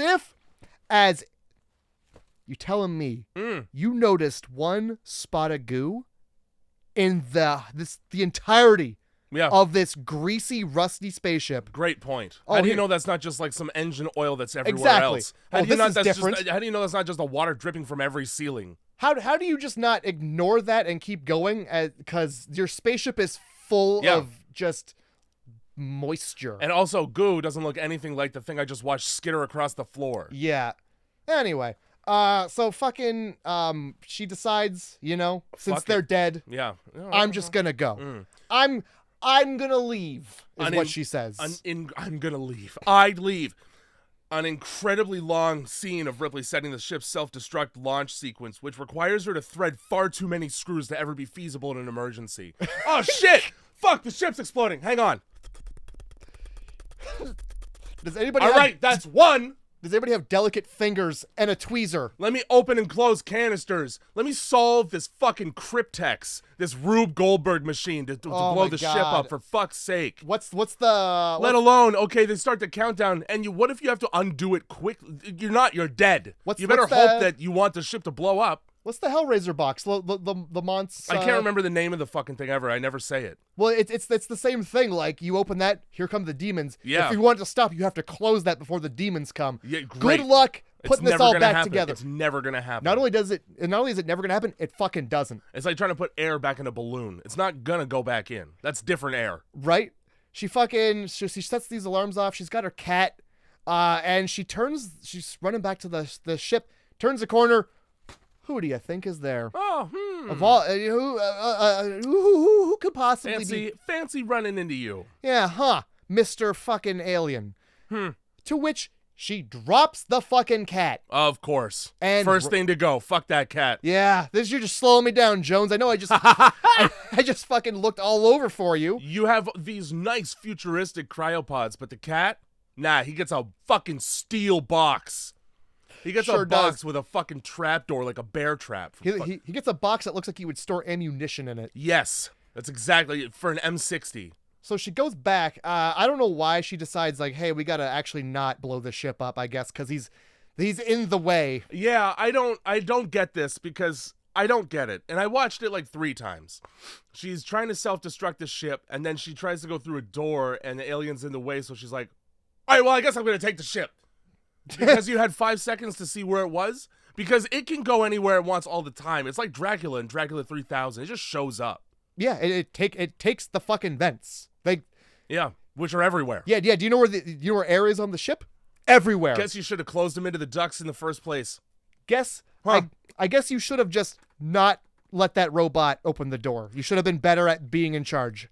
I wrote more about this self-destruct sequence. All right, lay it on me. Imagine having to solve an entanglement puzzle to lock your front door while being chased by zombies. Yeah. Gotta play Bop It with Gladys to get anything done on this ship. Fuck. When it's like playing Call of Duty and you're opening the box, and while you're opening the box, you know zombies are coming up behind you. Yeah, and then you also have to use the joysticks perfectly in opposite rotation. Good luck. Good fucking luck. Dude, fucking imagine playing Simon, but Simon hates you. Simon says fuck right off. Yeah. Hit that button. Bop it more like, piece of fuck shit. It. You're dead. Fuck it. Fuck it. Fuck you. So yeah, she goes back and she puts everything back and she's like, let's just stop the countdown. 1 second too fucking late. Yeah. Well, a lot of good that did. It's no surprise because you have to put the fucking key back on the little fucking steel hook and loop where you got to do 2 fucking loops at the same time in order to get the fucking thing to stop. Yeah. Surprise, surprise. It takes a minute. God damn. I can't even get a padlock open with like a 4-digit code fast, let alone this. I can't even get a padlock open with a key. And I'm there like, fucking, which way does it go in? Sometimes you got to put it at an angle. Sometimes it's seized. If the lock has seen some keys, you know what I mean? Yeah. Sometimes the tumbler's a little loose and you got to... You can hear it when you shake it. You got to spread that open a little bit so it doesn't fold in on itself when you jam the key in there. Yeah, sometimes you got to push the key in harder than it wants to go before you turn. That's not how you get. That's how you break the lock further, Jay. Well, either way, I'm getting in there. I wrote here, yeah, stupid bitch left her cat behind. Yeah, and suddenly she's much wetter than she was before. She's not happy. Even the music is telling me that. When she's running at this point now, in order to get out of the ship before it fucking explodes, she does grab Jones in the crate. The problem does she grab Jones? The problem is What's the problem? The way that she carries him is like it's like something that you want to break. It's she carries that cat like Pele dribbling a soccer ball. You're goddamn right. She literally at one point drops the cat and kicks it into the pod. She's jostling that crate around like she's fighting over luggage at Fire Festival. She's jostling that crate around like a TSA agent trying to hear drugs in your carry-on. She's jostling that poor cat around in that solid iron coffin like he's the last chip in a can of Pringles. Ripley's treating this cat's crate like your grandfather manhandles glass bottle ketchup. Gotta get that fucking drip out. That little drop. God, she's handling that crate as if there isn't a live animal in there. Yeah, no, because there's not. She's handling the crate as if she's an Air Canada employee and she's getting luggage on and off the plane. Fuck. If you don't know what I mean, just Google it. Yeah. Google any video of an Air Canada employee handling luggage. They're bad. They're very bad at it. They don't even try to be good at it. Oh yeah, they handle it like it's always just like clothes. Yeah. No, it's got to be clothes. It's luggage. What else would they be putting in here other than cotton balls and unbreakable things? Did you ever see the fucking the pictures after the fact of the woman who brought her like dead mother in an urn? No. On a flight? No. Okay, and they were suspicious about the container, so they opened it, spilled the ashes all over her clothes, and didn't bother to close it back up. So she just opened her suitcase to her fucking mom all over the place. Mom, pull yourself together. Scatter it now. It's already done. Just jettison that fucking luggage out over the Atlantic. Into space. Fuck. Yeah, so yeah, I think something we did forget to mention was once you throw the switch, you got 10 minutes. Yeah. Sorry, you get 10 minutes. It's a T- either way. Fuck. So I wrote, what did I write? Jesus Christ. Right, she asks, it's really fucking hot in there because they have all the coolant. And she runs back over to the self thing and tries it, but she's too late. And That's why she's sweaty, okay. She's like, Mother, please turn on the cooling system. And Mother doesn't do fuck all because she knows that it's like T-1 minute until this whole thing's an oven. I was like, I don't have to do fucking anything. I don't fucking think so. So she runs back with the flamethrower. Like a real mother. He's like, okay, well, this ship's about to explode, and I'm not paying to cool the outside. And right, we're gonna be heating all of space very well. My hydro bill is going to increase. It's gonna increase and then decrease significantly for the rest of time. She's running down this hallway, knowing it's T-minus less than 5 minutes, but she's running like she's got all the time in the fucking world. It's a light jog. Like if she's just trying to get her steps in. Like if you're worried about running into the alien, don't worry about it. It's either gonna happen or it's not. Yeah, you're either gonna run into the alien or you're going to be crispy. So like pick your poison, literally, because he has acid blood. So fucking there was that. I would have ran. I don't know what she was doing, just jaunting. No.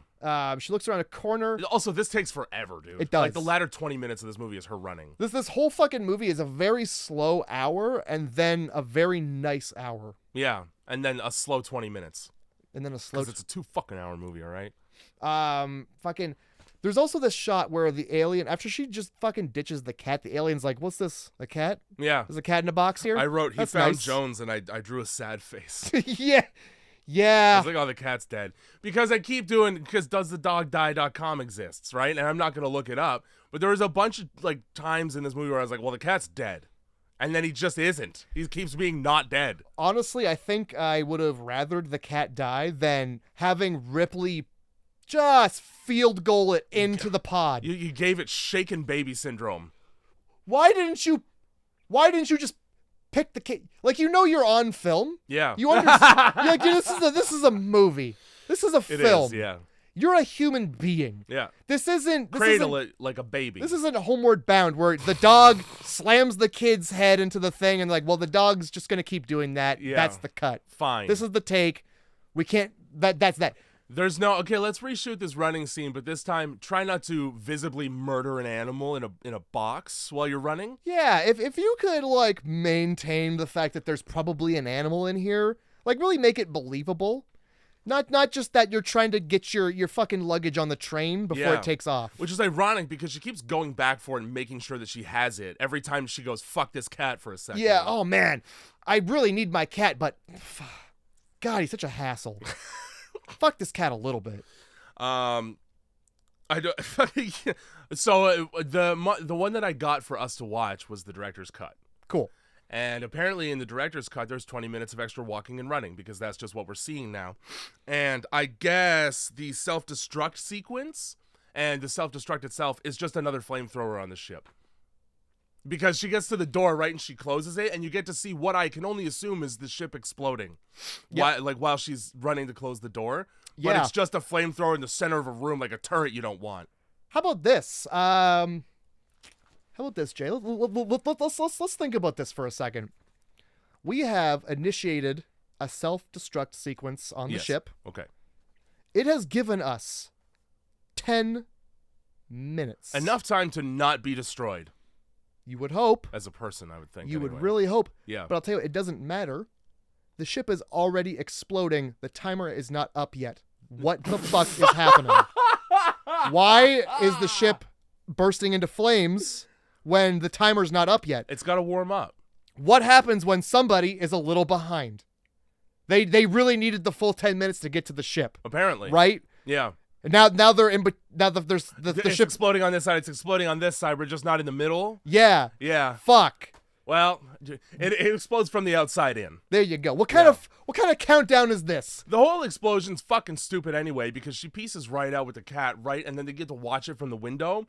And the fucking ship explodes like a sun turning into a quasar.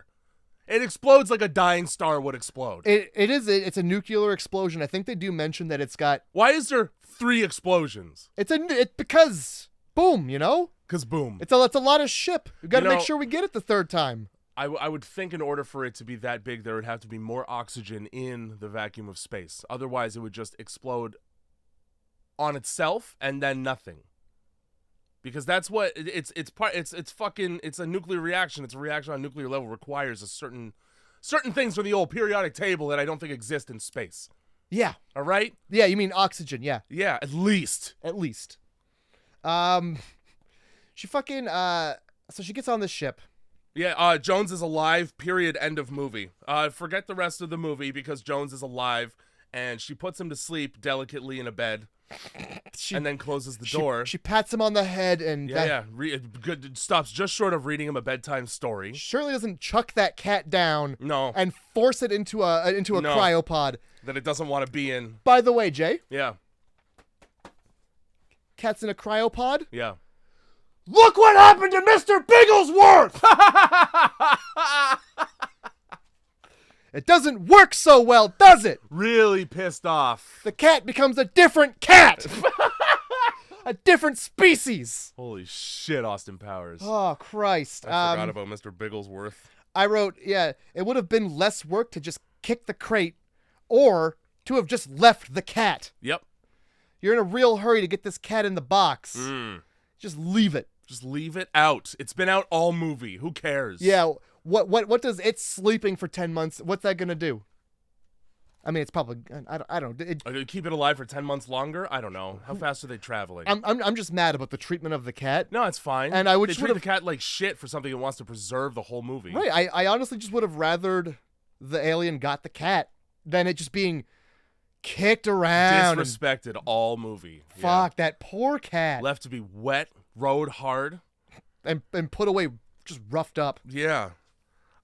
There's no way it's warm enough on that fucking ship you just got on to get nearly ass naked without shivering. Why the fuck is it Ripley's the first thing after she puts the cat to bed? It's like, well, I better get ass naked.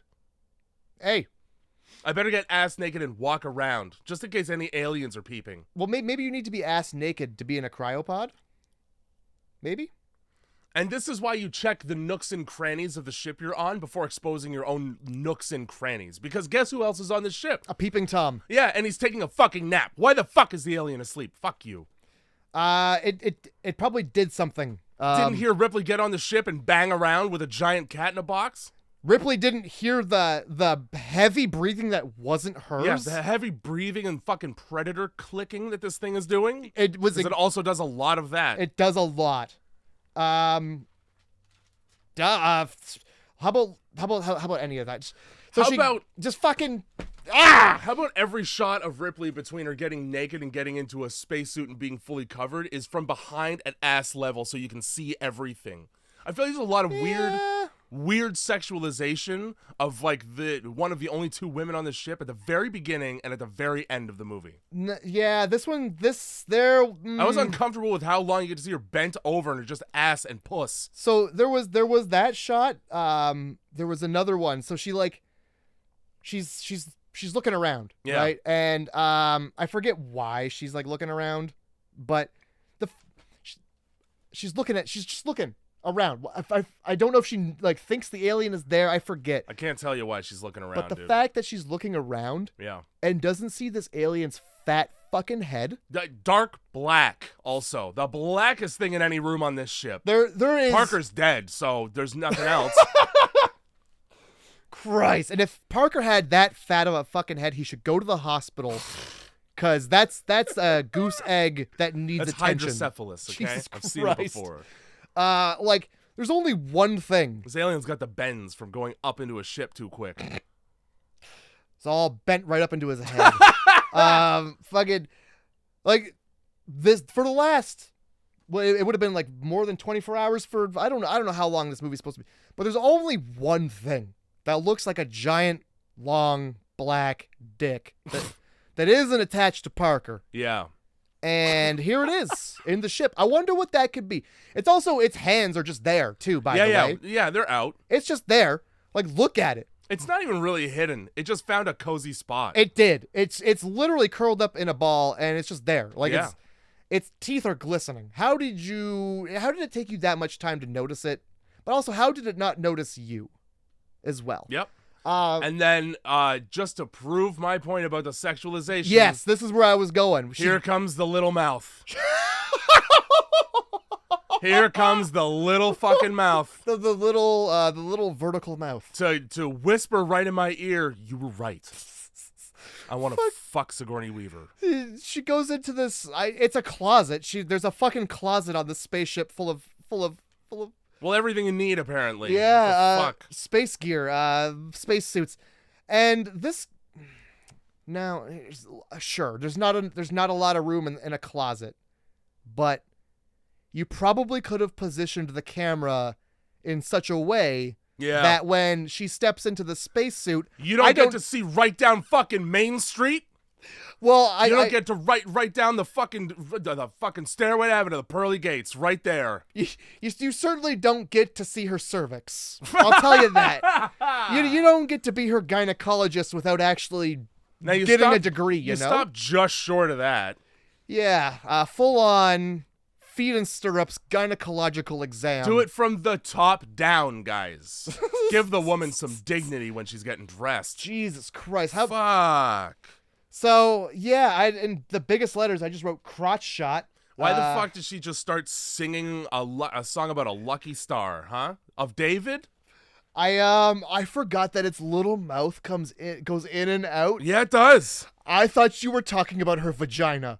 Oh, no. I thought that was the little mouth. That's a littler mouth. The little fucking mouth just gets a little hard on. Just a little mouth boner. Yeah. And it just fucking slowly comes out like a hard little chub. Peekaboo.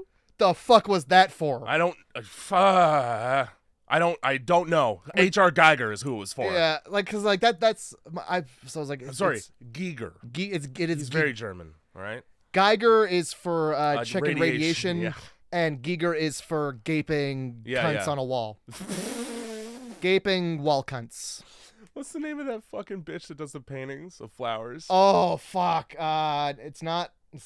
Oh god. I feel like I brought it up recently too, and it's not Maeve Binchy. No, Maeve Binchy. It's very not. Maeve Binchy writes. George O'Keefe. Fuck. Yeah. Maeve Binchy writes old lady books. Old Georgia lady fuck O'Keeffe. books, let's be honest. Georgia O'Keeffe paints flowers and does this. Yeah. Splits her hand right down the middle when she's licking. What's that fucking old Family Guy when she's like, so what do you think your art represents? I don't know.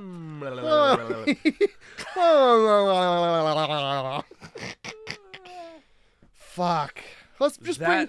And Ellen DeGeneres, a fish breath coming out of her every time she pronounces an H. Oh my god. So rude to lesbians. The fish swim by, and they just keep going. The face just gets sadder and sadder on the other side, whoever it was. I can't remember. Let's just bring the Geiger in and fucking have him put cunts up there. So she gets into the fucking suit and she gets ready for a fight, and then she immediately gets out and turns her back to the alien. Perfect. Cause she's got to turn around. We're almost in the 80s, Jay. This is the time of badass turnarounds. Right, badass turnarounds. We're not quite at the walking away from an explosion yet, but we are at the turning around and going, fuck you. Yeah, you piece of shit alien. So what she like straps herself in. Yeah, to a chair so that she can open the airlock, thus depriving the entire ship of its oxygen, and then still manages to survive that so that she can jettison the alien into space. And, doesn't she, like, shoot it with a fucking harpoon gun? Yeah. She gets a... Yeah. Why would you shoot it... With a tether? With a tether. Why would you shoot it with the thing that's used to save people when they fall down a cliff?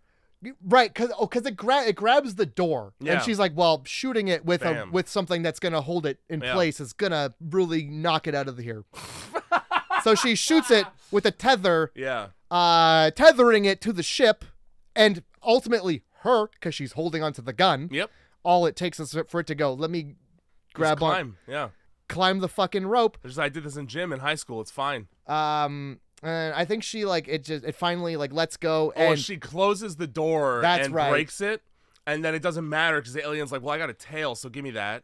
And grabs back onto the ship anyway. And then like a retarded seagull tries to climb up the jet engine part. Yeah. Tries to climb up inside the part that blows up for it to move. And that's, I guess, just real easy solution to that problem is go. Yeah, go anywhere. Go forward some. Yeah. Disintegrates the shit out of that thing. Hit W on your keypad. I don't like this end scene because it feels like an anticlimax. They don't actually ever fight. No. It's outside the ship, and then it just takes forever for it to die. Yeah. She tethers it to the ship, and just barbecues it, basically.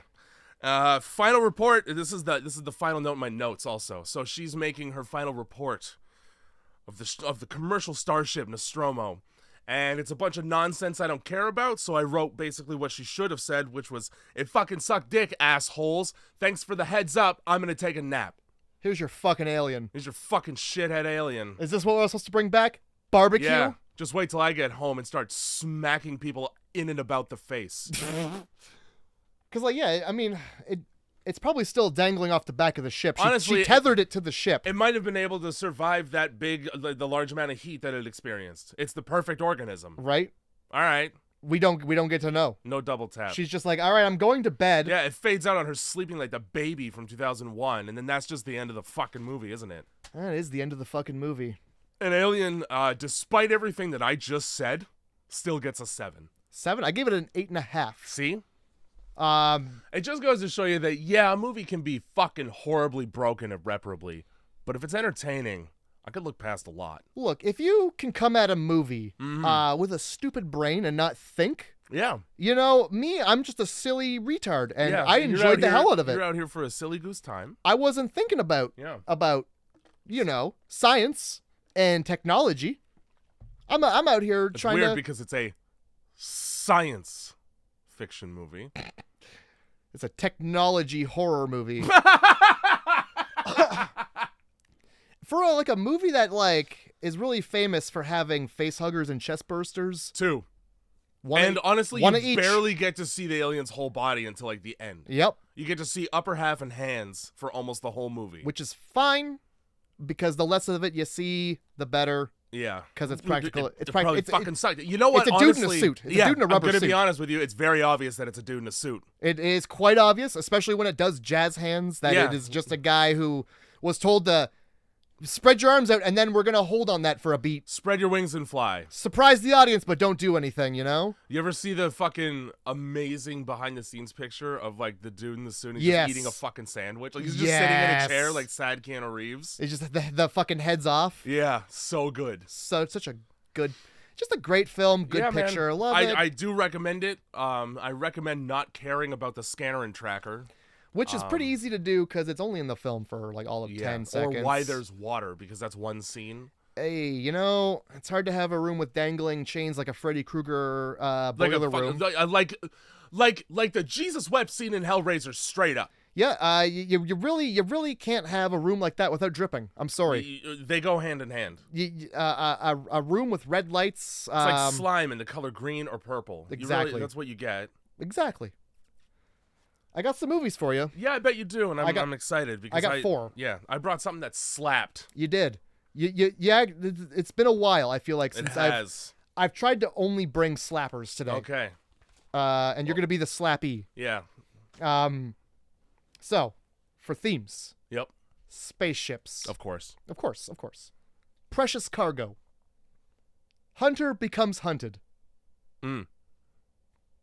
Hosting unwanted guests inside of your body. First, you got to keep putting the bay on there. First one's rare exports, or the second one's rare exports.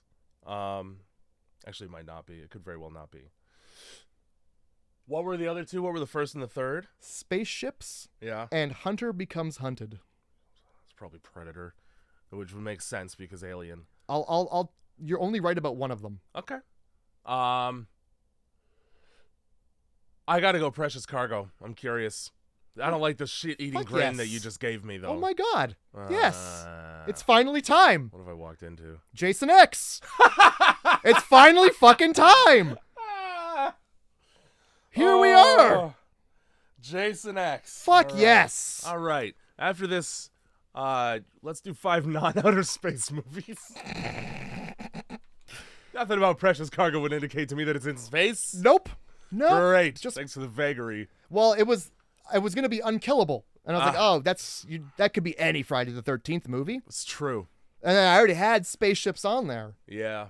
All right. Jason X. Jason X, man. No, I'm down. Fine. So you missed out on, you gave up. You could have also done androids for that one because I'm pretty sure there is one. Yeah. You're right. Androids was one I had on the list too. So spaceships, Event Horizon. Oh shit! You don't know how many times I thought about Event Horizon while I was watching this. Straight up. I've never seen it, but I read the description and it seemed like it fit. That movie bums me out. Well, good. I can't wait to bum you out in the future. I also haven't seen it ever, but I do know that there is an X-rated version. There is, and if you had picked it, I would have been like, it's a director's cut. It's 30 minutes longer, and it's all violence. Here's the problem. That is still not the X-rated version. Oh. That burnt, and nobody ever gets to see it. I thought they had a VHS tape somewhere. Maybe, but the last I heard, it got destroyed. Shit. All right. Well, it's fine. You have to pick the most violent version of that when it comes up. Of course. But Jason X, Hunter becomes hunted was Predator. Hey. It was gonna be Prey, but fuck that movie. I don't think it's a horror movie. It's not. And there we go. It's an indigenous action thriller, and also it sucks. But it's Predator, so I mean, yeah, there it is. What are you gonna do about that shit? I don't know.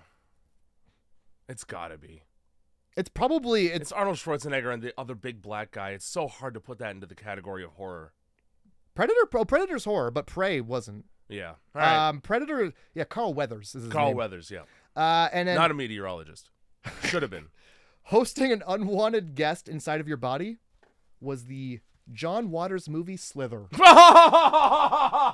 that great big lady inside of the... Yeah, I don't bathtub. feel so good. I'm very aware of that movie. I haven't seen it. I could not get through it. I watched it when it first came out, and it was so upsetting. I had to turn it off when that big lady exploded. Wish I had picked that one. Fucking John Waters, man. However, I'm very down with Jason X. Oh, if you weren't, like, there's just... Fuck you. Yeah, no, fuck me. You if have I'm not, no for options. sure. You have no options. Mm-hmm. You've already Grindhouse fucking movie club, eh? you used your mulligan once already. Yeah, it's true. Uh, Never again. Jason X, I'm excited. Get ready for next week. It's gonna be probably one of the best ones. Oh yeah, let's go. I don't know. It's such a good It movie. may be. It's been so long since I've seen it, dude.